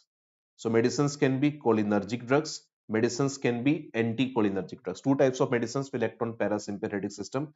Cholinergic drugs, anticholinergic drugs. Now cholinergic drugs are those that will lead to dumbbells as the effect in the body. So these medicines will promote dumbbells as the effect in the body. We call them cholinergic drugs. Now anticholinergic drugs are those medicines which will do the actions which are opposite to dumbbells. So anticholinergics will do the action which is opposite to dumbbells. So cholinergic drugs will do dumbbells. Anticholinergics will do opposite to dumbbells. Similarly, if we talk about sympathetic system, which will also do the action opposite to parasympathetic system, that is opposite to dumbbells. Here we have two types of medicines that we will discuss later on. So here the medicines are known as adrenergic drugs. Here the medicines are known as adrenergic drugs, and the second group that we will discuss later on, that is anti-adrenergic drugs. So here we have the medicines adrenergic drugs and the medicines which are anti-adrenergic drugs. So adrenergic drugs are those medicines which will act like a sympathetic system. So these medicines will do the actions that is opposite to dumbbells. So adrenergic drugs will act like a sympathetic system. They will do the actions opposite to dumbbells. And anti-adrenergic drugs will now do the actions which is just as dumbbells. So anti-adrenergic drugs will do the actions that is just as dumbbells. So guys, if you remember this full form of mnemonic dumbbells, the thing is solved. You know the answers of all questions, right? So please remember, these cholinergic drugs and the anti-adrenergic drugs, they have the same indications. So cholinergic drugs and the anti-adrenergic drugs, they have the same indications, and anticholinergic drugs and the adrenergic drugs, they have the same indications. Got it? So this is how we have to approach the topic. We should be knowing the cholinergic drugs will do dumbbells, anticholinergic, which is opposite to parasympathetic system, they will do opposite to dumbbells. Similarly, sympathetic system, the medicines which are adrenergic drugs, they will act like a sympathetic system, so they will do opposite to dumbbells. And anti-adrenergic drugs will again do the dumbbells. So please remember, cholinergic drugs, anti-adrenergic drugs, they have the same indications. Anticholinergics and adrenergic drugs, they have the same indications. Now, after knowing this basics, let's start with the first group of medicines which are known as cholinergic drugs. So if we talk about these medicines, which are the cholinergic drugs, so these medicines will result in dumbbells as the effect in the body. We already know these points. Now, keeping this point in mind regarding the cholinergic drugs, let's talk about the medicines. So we have two types of medicines. So we have two types of medicines which belong to this class. One is known as directly acting. One is known as directly acting. Second is known as indirectly acting. So we have a directly acting medicines, we have a indirectly acting medicines. So we have two types of medicines, directly acting and indirectly acting.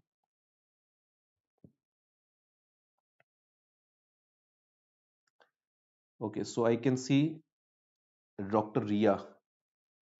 Ria will discuss this section again. Like you can see, uh, parasympathetic system is the one which will cause actions through muscarinic receptor. Actions are dumbbells. So later on, I will teach you this point, not right now because I have just covered just for the sake of giving you the concept that the sympathetic system, when it is activated, all the actions that will be done in the body is opposite to dumbbells. Like we taken the example, like whenever we have to urinate, we require parasympathetic system. But whenever our urine will get stopped, we require sympathetic system, right? Whenever we are relaxed, our heart rate is low. So parasympathetic system will cause bradycardia.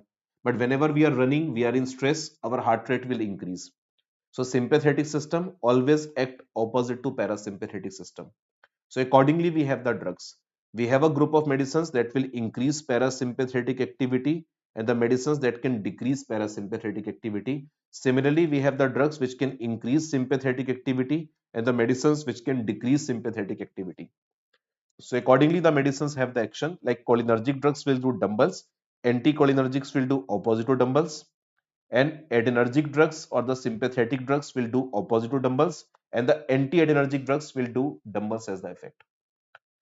I have tried to give you the concept because if you approach the topic in this manner, then it's easy to find out the drugs and their alternatives, right? So we're going to start with the first topic, cholinergic drugs. Medicines can be of two types, directly acting and the indirectly acting medicines. So medicines are directly acting and indirectly acting medicines. So if we talk about directly acting medicines, these are the drugs which are given to directly stimulate the muscarinic receptor in the body. So medicines are known as directly acting because they are given to stimulate muscarinic receptor directly in the body. So medicines that will act on the parasympathetic system, these medicines are given to stimulate muscarinic receptor directly. So the action is going to be dumbbells. But the medicines which are indirectly acting, they will not act on receptor directly. Rather, these medicines are acetylcholine esterase enzyme inhibitor. So these medicines are inhibitor of acetylcholine esterase enzyme. Now, when these medicines inhibit acetylcholine esterase enzyme in the body, acetylcholine stay in the body for a longer time. So acetylcholine will stay in the body for a longer time. It will not get metabolized in the body. So it will stay in the body for a longer time. And when this acetylcholine will stay in the body for a longer time, this acetylcholine will act on muscarinic receptor. This can also act on NM receptor. Now this can also act on nicotine N receptor. Guys, have you understood the difference between directly acting and indirectly acting? Directly acting medicines are mainly given to stimulate only muscarinic receptor. They have the direct action on muscarinic. But look at the advantage of using indirectly acting medicines. So indirectly acting medicines, whenever you give, you can see from here, indirectly acting medicines will increase acetylcholine level. And once they will increase the level of acetylcholine, now any of the receptor can be stimulated, right? So any of the receptor can be stimulated when you give indirectly acting medicine. This is the main advantage of using indirectly acting medicine. So guys, very simple. Whenever you require the muscarinic effect in the body, whenever you require muscarinic effect in the body, use directly acting. And whenever you require nicotinic effect in the body, you will use indirectly acting. Let's take an example. If you want to increase the patient memory, patient suffer from memory loss, like patient has Alzheimer's disease, so you will use indirectly acting. You want to gain the patient voluntary muscle strength.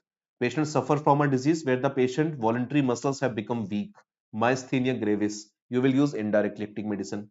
But if you want a muscarinic effect, like you want to increase the salivation, patients suffer from dry mouth. So when the patient suffer from dry mouth, you want to increase the patient's salivation. then instead of using the indirectly acting medicine, it's better to give the medicine. You have to give the medicine like directly acting, right? So in this way, you can choose the medicine for their respective action. Now I'm starting with the first group of medicines, medicines which are directly acting. So directly acting medicines, guys, you people can just remember three medicines over here. So there are three important medicines for your exam in directly acting, which will directly given to stimulate the muscarinic receptor. The first medicine is known as bithenecol. First medicine is known as bithenecol, right? So here the first medicine name is bithenecol. The second medicine is known as cevimeline. Second medicine is known as cevimeline. The third medicine that belong to this class is known as pilocarpine. So we have total three medicines which belong to this class. One is known as bithenecol. Second medicine is known as cevimeline. Third medicine is known as pilocarpine. So guys, you can remember like this way. Bithenecol is a drug that ends with the word col. So this is a cholinergic drug.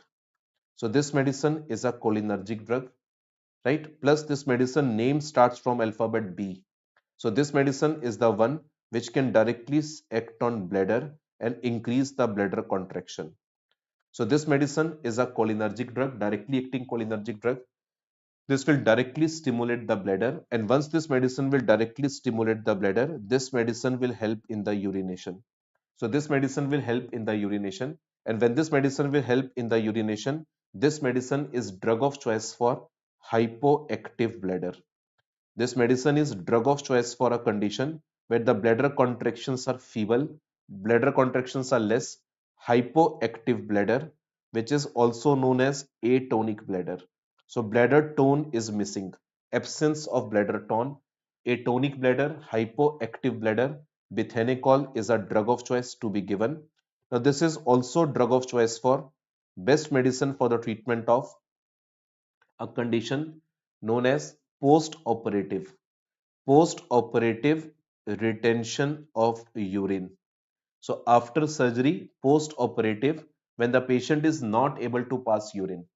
So post-operatively, when the patient is not able to pass urine, we call it post-operative retention of urine, right?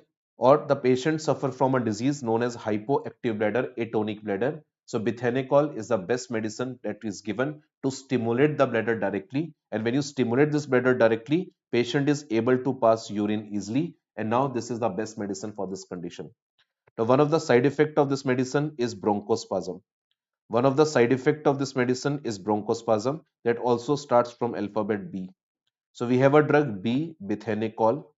So we have a medicine that name starts with from alphabet B. This will stimulate the B, that is bladder, and the medicine side effect is B. And according to this side effect, bronchospasm, this medicine should not be given to a patient of bronchial asthma and COPD. So in patients of bronchial asthma and COPD, this medicine should not be given. So everything here starts from alphabet B. So B is bronchospasm side effect, bronchial asthma is a contraindication. So this is all about the first drug, that is bithenecol. Now let's talk about the second medicine. Now second medicine is a drug that is cevimeline. Now cevimeline is a drug. Cevimeline is a drug when given to a patient in the form of oral tablets. This medicine can increase the salivation. So this medicine can increase the salivation, and because this medicine can increase the salivation, this medicine is considered as drug of choice for xerostomia. So it's a drug of choice for xerostomia that can be seen because of any reason, but one of the main autoimmune disorder where you will have the dry mouth. Xerostomia means dry mouth. So one of the main disorders where we have the dry mouth of the patient, the disease is known as Sjogren syndrome. So in treatment of Sjogren syndrome, so Sjogren syndrome is a disease where the patient will have the formation of antibodies. Patient will have the presence of antibodies against the various glands. So antibodies are present in the patient body, and these antibodies can destroy our glands, including the salivary gland. So patient will have the dry mouth. And because of the dry mouth, when the salivary glands are destroyed, patient will not be able to swallow. Patient will not be able to swallow the things properly. So patient will have the difficulty in swallowing. Patient will have the difficulty in speaking also, because saliva has multiple roles in the body. Saliva will also help in speaking. So speaking get disturbed, even the swallowing get disturbed. So xerostomia, best medicine, cevimeline. This is the best medicine for the dry mouth. The drug is cevimeline. Now let's talk about the third medicine that belongs to this class. The medicine name is pilocarpine. Now pilocarpine is a drug. Now this medicine can also increase the salivation. And because this medicine can increase the salivation, this medicine is considered as second drug of choice for xerostomia. So this medicine is second drug of choice for xerostomia, second drug of choice for Sjogren syndrome associated dry mouth. The drug is pilocarpine. Now this pilocarpine is also available in the form of eye drops. Pilocarpine is also available in the form of eye drops, and when we use this medicine in the form of eye drops, this medicine can cause meiosis. So this medicine can lead to muscarinic effect, that is a dumbbells. In dumbbells, M stands for meiosis. So medicine will cause meiosis, so the pupil size will become very small. When the pupil size will become very small, we also call it pinpoint pupil. We also call it pinpoint pupil. So this pupil become pinpoint. So this is the pinpoint pupil. So when the pupil become very small, we call it pinpoint pupil. So this medicine can make the pupil pinpoint. And when this medicine will make the pupil pinpoint, when the pupil becomes small, this will this will cause widening. This will cause widening of peripheral angle of the eye. So when the pupil is small, please remember this will cause widening of peripheral angle of the eye. So when there is a widening of peripheral angle of eye, this will increase. This will increase the drainage of aqueous humor. This will increase the drainage of fluid of the eye. We call it aqueous humor, right? So please remember, pilocarpine is a drug. This medicine will cause meiosis. Just remember, pilocarpine starts from alphabets P and I. Medicine starts from alphabet P and I. This will make the pupil P and I. This will make the pupil P and I, that is pinpoint pupil. And because of this pinpoint pupil, this medicine can increase the drainage of aqueous humor. So overall pressure in the eyes. Overall pressure in the eyes will go down. So P stands for pilocarpine. P stands for pressure in the eyes. So pressure in the eyes will go down when you make the pupil pinpoint because you have given a drug pilocarpine. So pilocarpine starts with P. This will make the pupil pinpoint and therefore the pressure in the eyes will go down. When the pressure in the eyes will go down, this medicine we can use for the treatment of a disease. We call it glaucoma. So glaucoma is a eye disease which is highly unimportant to know for the dentistry exam. So I will not cover this glaucoma in detail. Just remember pilocarpine is a drug. This medicine is given for the treatment of glaucoma. Particularly this medicine is given for the treatment of acute angle closure glaucoma. So I have not seen any MCQ coming from the glaucoma in the last 10 years in your dentistry exam. So better guys, you don't read this glaucoma drugs in detail. Just read it superficially. So this medicine, pilocarpine, starts from alphabet P, will make the pupil pinpoint. This will reduce the P in the eyes, that is pressure in the eyes, and it is given for the angle closure glaucoma treatment. That's the only thing you required, right? Now, these are the medicines which are the directly acting medicines we have covered. So we have covered about bethanechol, cevimeline, and pilocarpine. Now here we can also discuss the detailed treatment of the dry mouth. So whenever any patient comes to you with dry mouth, you make the proper diagnosis, and when you decide to start the treatment with the drugs, I'll discuss only the drug part, right? So whenever the patient will have the dry mouth, initially you will try to, okay, basically any patient who has a dry mouth, this patient has to maintain the dental hygiene. Patient has to maintain the dental hygiene, that you people must be knowing, because this patient will have the less saliva, so patient will have more risk of infection. So maintain the dental hygiene. This patient is supposed to use the floss, so patient should regularly use the floss, and patient should use the fluoride containing toothpaste. So we always tell the patient to go for the conservative approach. So there nothing should be present between the teeth. The impurities should be removed by the floss, and patient can use the toothpaste that contain fluoride. This is the conservative approach that we use. Conservative approach means we are not giving any drug to the patient. We are just trying to prevent the complication that can occur in the dry mouth, right? Now, if these things are not able to control, patient is still getting the symptoms. So NC means not able to control. Then what we can do, we can tell the patient to use the artificial saliva. So we can tell the patient to use the artificial saliva. So artificial saliva is the liquid that contains some electrolytes. So this contains some electrolytes plus some proteins. So this contains some electrolytes plus protein. We tell the patient to use the artificial saliva to keep his mouth wet. So when you consume this electrolytes and protein together, this can stimulate the salivary glands. This can stimulate the salivation, and when this will stimulate the salivation also, this will help in keeping the mouth wet. So artificial saliva patient can use. Now even the artificial saliva is not been able to manage the symptom. Patient still having the problem of swallowing the food. Then finally you have to start with the drugs. So here you have to start with the drugs, and we have discussed already. So cevimeline is a medicine, that's a drug of choice. Second medicine you can use in this patient is pilocarpine. So cevimeline followed by pilocarpine, these are the medicines that you can use finally for the treatment of this condition. This is how we manage, or this is how we go in a stepwise manner for the treatment of the dry mouth. Right, guys? So we have covered the medicines which are directly acting medicines. So directly acting medicines we have covered. Now let's move on to the second topic, the medicines which are indirectly acting. So medicines which are indirectly acting cholinergic drugs. Now these indirectly acting medicines will also lead to dumbbells as the effect. So both group of medicines will cause dumbbells. But the only difference is one will cause directly, other will cause indirectly. So these medicines which are indirectly acting medicines, these medicines are inhibitor of acetylcholine esterase enzyme. Medicines are inhibitor of acetylcholine esterase enzyme. Now when these medicines inhibit this acetylcholine esterase enzyme, there are two ways by which these medicines can inhibit this enzyme. So medicines can inhibit this enzyme in a reversible manner. We call them reversible blocker of this enzyme.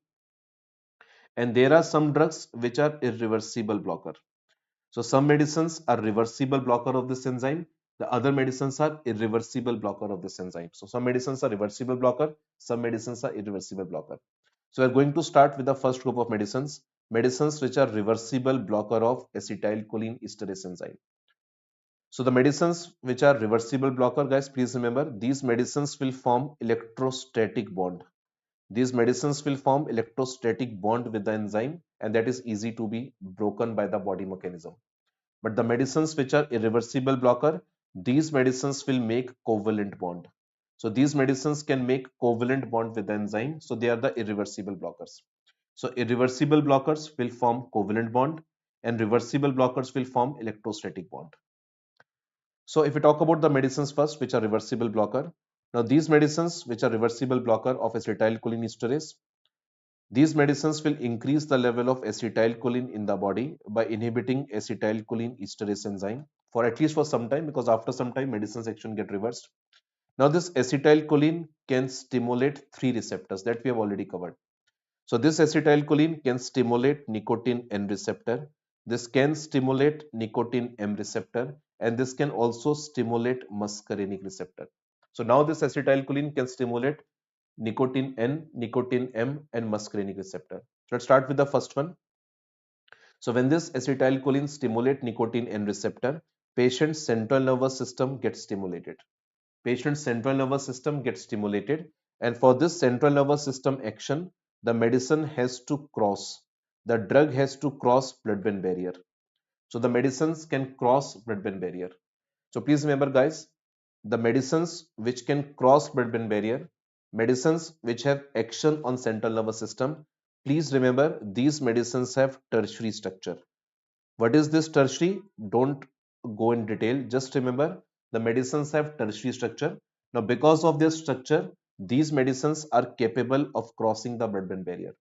So because of the tertiary structure, these medicines are soluble in lipids, and because of lipid solubility, these medicines can take entry in CNS. Now these medicines will go and stimulate the central nervous system. Now in central nervous system, they particularly stimulate the patient memory center, and patient learning and memory will increase. So patient learning and memory will increase when you stimulate the center of the CNS. So medicines are given for the treatment of dementia. So these medicines are given for the treatment of a disease, we call it dementia. Dementia means forgetfulness. So patient has a tendency to forget about the things. Patient has a problem of forgetness. Right? So patient has a forgetfulness in the present is the main complaint, dementia. Patient cannot remember the things. Patient cannot remember his name also. Patient cannot remember the address of his house. A patient is a male, patient is not recognizing his wife. Patient is saying, this is not my wife is that one. So patient is telling someone that that other person is his wife. He is ignoring his wife. It's not a good. So please be careful. There are many fictitious patients also. So dementia, patient is forgetting about the things, right? One of the disease where you will face this problem is Alzheimer's. One more reason is like stroke. So whenever you have the brain stroke, like the blood supply of the brain, the memory center blood supply is gone. So whenever you have the obstruction of the blood vessel, your memory center will not get the blood supply. You will forget about the things. You will have the dementia. So one is Alzheimer's disease. Second is stroke. One more is like Down syndrome. So one is now Down syndrome. So Down syndrome is one more reason for the dementia. So many reasons for the dementia given in your medicine books. Three reasons I have discussed over here. So what are the drugs that we can use over here? So the medicine that we can use over here, the first medicine is known as donepezil. So here we have a drug donepezil. So please remember guys, donepezil is a drug that starts from alphabet D. So donepezil start with the alphabet D, and this medicine can cause dementia as a side effect. Sorry, this medicine is drug of choice for dementia. So donepezil is a medicine. It's a drug of choice for dementia. Starts with D, drug of choice for D, that is dementia. So donepezil is the best medicine for the treatment of dementia. And donepezil is a drug when given to a patient in the form of oral tablets. So this is available in the form of oral tablets. So one of the side effect of this medicine is dumbbells, that is diarrhea.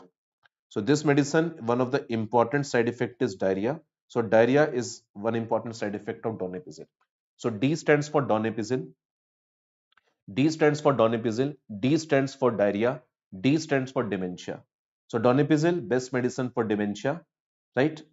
And its a side effect is diarrhea. Now, because of the side effect diarrhea, we people have started using one more drug these days. You started using the medicine rivastigmine. So rivastigmine is one more medicine that we can use for dementia.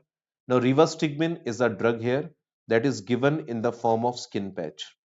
So rivastigmine is a medicine that can be given in the form of skin patch, and this is an important question for this year exam. So rivastigmine is a medicine that we can use in the form of skin patch, particularly in those patients who cannot tolerate donepezil. So patients who cannot tolerate donepezil, this is asked this time in INA-CT exam of the medical side. They ask the question कि you have started donepezil in a patient. Patient is not able to tolerate this donepezil because of diarrhea. So like what is the alternative? So the alternative is you can switch the patient to rivastigmine and don't give medicine by oral route, because when you take medicine by oral route, the GIT will get the maximum concentration of the drug and the GIT side effect will appear, that is a dumbbell side effect, diarrhea. So better to give rivastigmine in the form of skin patch, so the GIT side effects will going to be reduced. So GIT side effects are going to be very less now because the GIT is not directly exposed. So this is the drugs. These are the drugs that we can use for the treatment of dementia. Now, guys, if you have started, like if I talk about particularly Alzheimer's disease, like if we go further in the Alzheimer's disease, so if we talk about this disease, Alzheimer's disease, like we usually start our treatment with donepezil. We usually start our treatment with donepezil. So we usually give this donepezil treatment for the 6 month. We usually give donepezil treatment for the 6 month so that the acetylcholine level will increase. Acetylcholine will act on nicotine and receptor and improve the memory. But even after 6 months of therapy, patient condition is not controlled. So even after 6 months of therapy, patient memory is not improved. When the patient memory is not improved, we will add one more drug. We will add one more drug in the patient treatment, and the medicine name is memantine. So memantine is one more drug which is a NMDA blocker. This medicine is a blocker of a NMDA receptor. So this medicine I can add in the patient treatment. So this is the medicine that I will add in the patient treatment. So memantine is a drug that starts from word MEM. So this medicine will improve your memory. So this is the medicine that can improve your memory. So memantine is a drug that is added in the treatment of donepezil after 6 months of therapy if the patient condition is not controlled, not improved. So patient is still not able to recognize his wife. So you can add memantine. Even after adding memantine, patient is not able to recognize his wife. Otherwise, he is able to recognize everyone. So just give a slap to this patient. Now he will start recognizing his wife also. Right? So now let's move on to the other aspect. So whenever we give this reversible blocker, which will inhibit acetylcholine esterase in a reversible manner, acetylcholine level will increase. And now this acetylcholine can act on NM receptor. And by acting on NM receptor, this can increase the strength. This can increase the strength of contraction of your skeletal muscles. So now your skeletal muscle contractions will improve. the strength of muscle contraction will improve when you stimulate this NM receptor. So when you stimulate this NM receptor, strength of the muscle contraction will improve, right? So these medicines will act only on skeletal muscles. So these medicines have no CNS action. So these medicines have no CNS action. So please remember, medicines will not cross blood-brain barrier. So these medicines will not cross blood-brain barrier. These medicines will only act in periphery. Medicines have no CNS action. If the question is asked to you why it is so, just remember because of their structure. The structure is quaternary structure. So because of the quaternary structure, these medicines cannot cross blood-brain barrier. These medicines cannot cross blood-brain barrier. So medicines will only act in periphery over muscles and improve the strength of the muscle. Now, what are the drugs that belong to this class? So we have a medicine that belong to this class. We have a drug, the drug name is pyridostigmine. We have a drug, the drug name is pyridostigmine, right? So pyridostigmine is a medicine that belong to this class. This is a peripherally acting drug, will not act on central nervous system. So whenever this medicine is given, this medicine can increase the level of acetylcholine by inhibiting acetylcholine esterase enzyme, and now it will act on the NM receptor and improve the muscle contraction. So this is considered as drug of choice for a condition where the patient will face the muscle weakness. The condition is known as myasthenia gravis. So this medicine is considered as drug of choice for myasthenia gravis. So guys, what does this myasthenia means? Myasthenia means muscle. Myasthenia means muscles. Gravis means graveyard.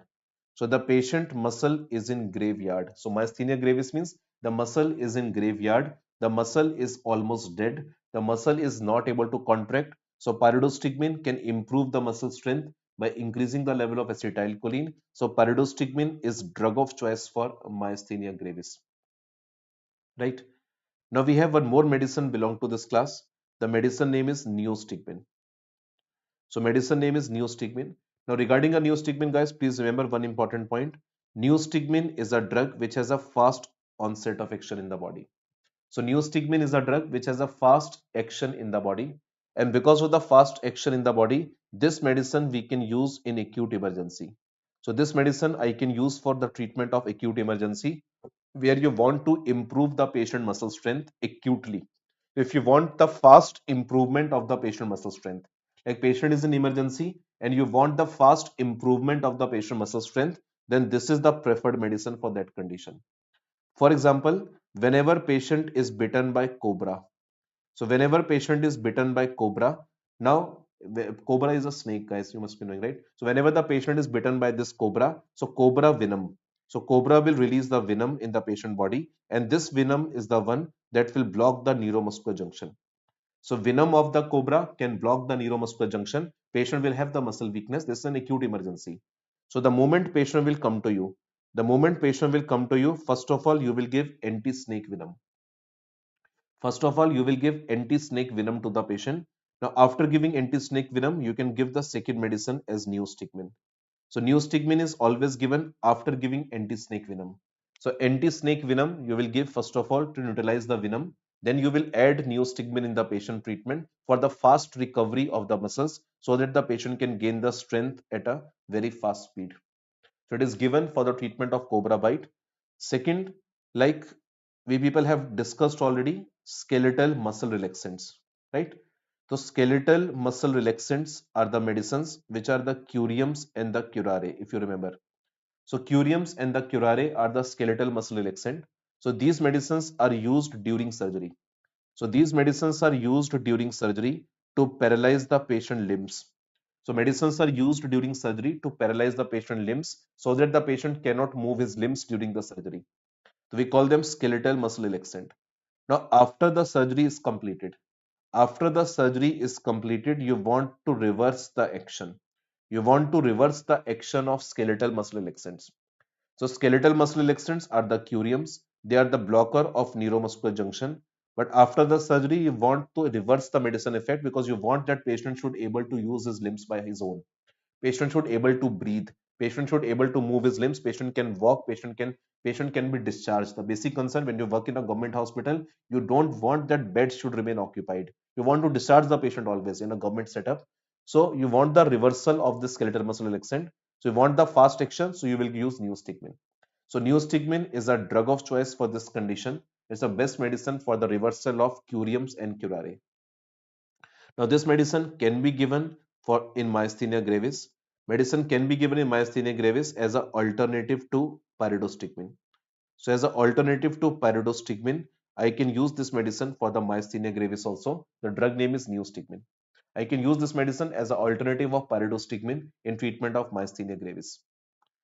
Now, after this neostigmine, we have a third medicine that belongs to this class. The third medicine name is edrophonium. So third medicine name is edrophonium. Now guys, please remember edrophonium is a very short acting medicine. Its action lasts only for 5 minutes. So medicine action lasts only for 5 minutes. It's a very short acting medicine. And because this medicine is short acting medicine, we will not use this medicine for treatment of any disorder. We will not use this medicine for the treatment of any disorder. We use this medicine mainly for the diagnosis of myasthenia gravis. So I will use this medicine mainly for the diagnosis of myasthenia gravis. The drug name is edrophonium. I will not use this medicine for the treatment. I will use this medicine to make the diagnosis. So I will use this medicine to make the diagnosis of myasthenia gravis. Right? So the drug name is edrophonium. This is a short acting medicine only given to make the diagnosis. So guys, try to understand. The drug is pyridostigmine. First drug we have discussed here is pyridostigmine. If you look at the name of this pyridostigmine carefully, you can find the word dosti here. So just remember like this way, like if I am a patient of myasthenia gravis, I have muscle weakness, so I cannot lift my hand. I cannot I cannot give you my hand to shake the hand with you. So if I want to make dost in my life, guys, I hope you understand a little bit of Hindi. So dosti means the dost, like you friendship. When you want to make new friends in your life, when you want to make new dosts in your life, you want to shake the hand with that person. And when you want to shake the hand with that person, you require strength in your hand, right? But in myasthenia gravis, you don't have this strength, so you cannot lift your hand, you cannot forward your hand, you cannot give the hand to the other person to shake the hand with that person. So you have to take which drug? Pyridostigmine.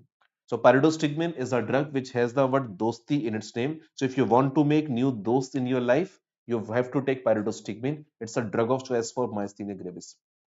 Now the drug is neostigmine, guys. Please remember, new means something is new.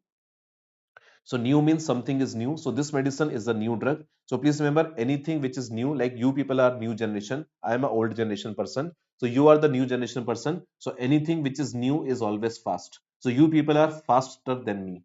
You people are faster than my generation, right? So you people are very fast because you people are new. You people are a new generation. So new medicines are always a fast acting, right?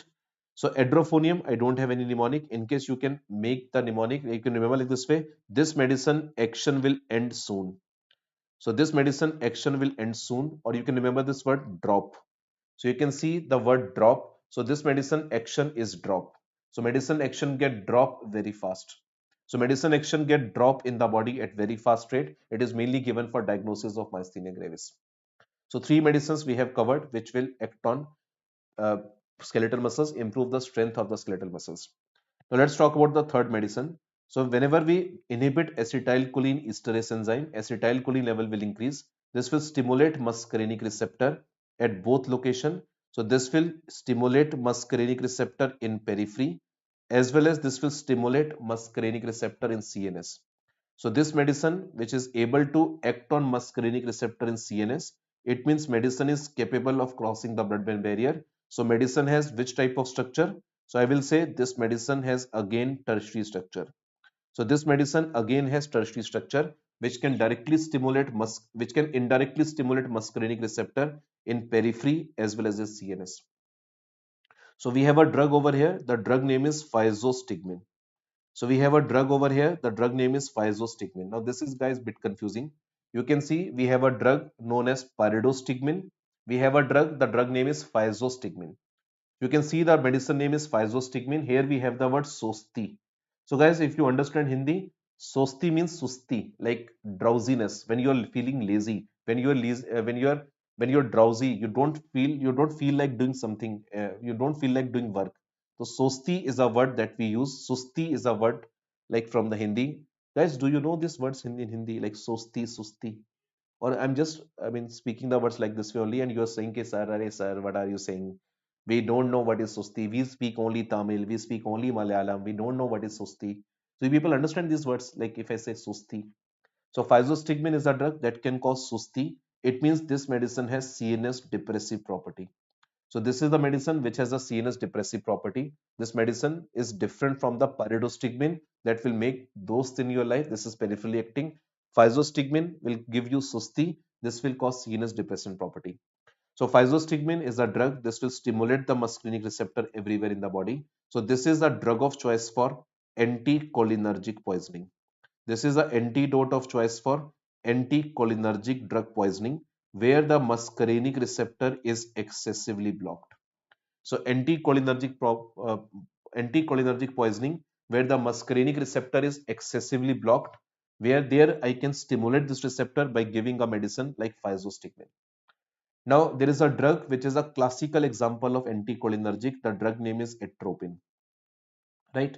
So, guys, please remember atropine is a drug that starts from word A. This is an anticholinergic drug.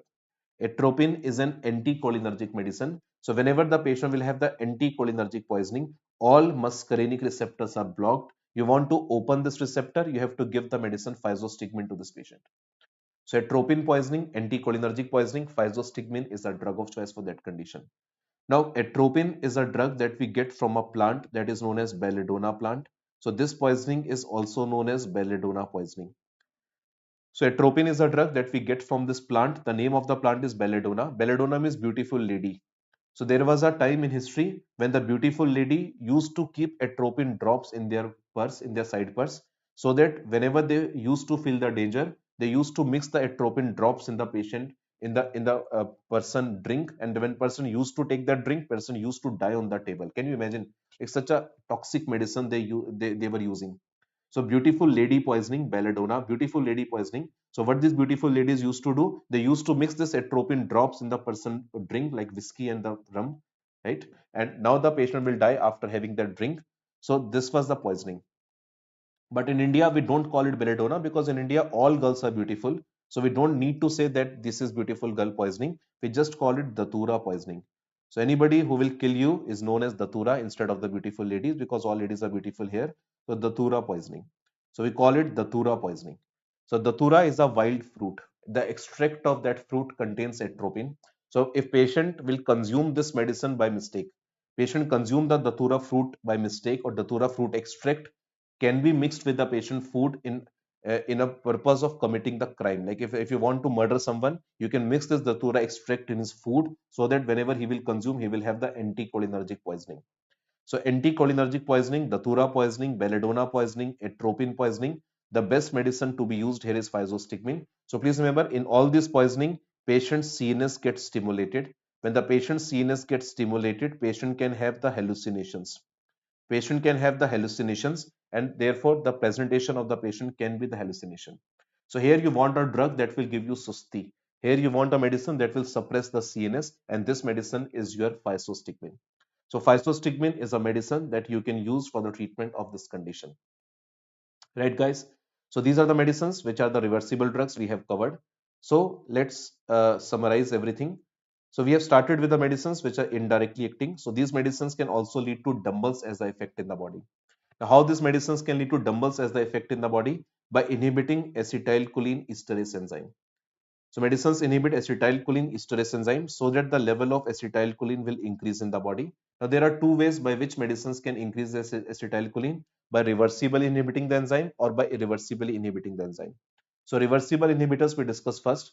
Medicines by increasing acetylcholine, they can be given to stimulate the central nervous system. They are given to improve the memory. Drugs are given for dementia. Drug of choice is donepezil. Important side effect is diarrhea. Now we can also use these medicines to stimulate the NM receptor. Medicines will improve the muscle strength. Three medicines are there: pyridostigmine, neostigmine, and adrophonium. Right? So pyridostigmine will help to make dose in the life. Neostigmine is a faster acting medicine used in acute emergency like cobra bite and for the reversal of skeletal muscle relaxant. Right? And we have a drug over here, adrophonium. The medicine is having the word drop. So medicine action will drop very fast. So medicine action will drop very fast. So only 5 minutes medicine action will drop. The medicine is only given for diagnosis. Medicine is only used in diagnosis of myasthenia gravis. Now we have a third medicine that was given to stimulate the muscarinic receptor. Drug name is physostigmine. So physostigmine gives you susti. This will inhibit your CNS. So this medicine is again a centrally acting medicine, tertiary structure. It's a drug of choice for atropine poisoning, drug of choice for anticholinergic poisoning. Right, guys? So all these medicines which are reversible inhibitors we have covered. Guys, give me 1 minute only. I have to check till what time we have our class today. Anyone can update me till what time we have a class today? Do we have class at up till 9 or 9:30? Can any one of you update me? Like till what time we have our class today? Yes, I think we should take break right now because it's already been 2 hours. It's already been 2 hours since we have started our lecture. So in this break time, guys, please update me till what time we have our class today. Like, can we extend it till 10 p.m. or we have a class up till 9:30 or 9 a.m., 9 p.m. Okay, so accordingly, please update me. So let's take a break for 20 minutes. So it's 8:05 right now. So come back at 8:25. So 20 minutes break. You can have your dinner also in case you want. Enjoy your dinner. Have some rice, dosa, utpam, sambar. Many things are there.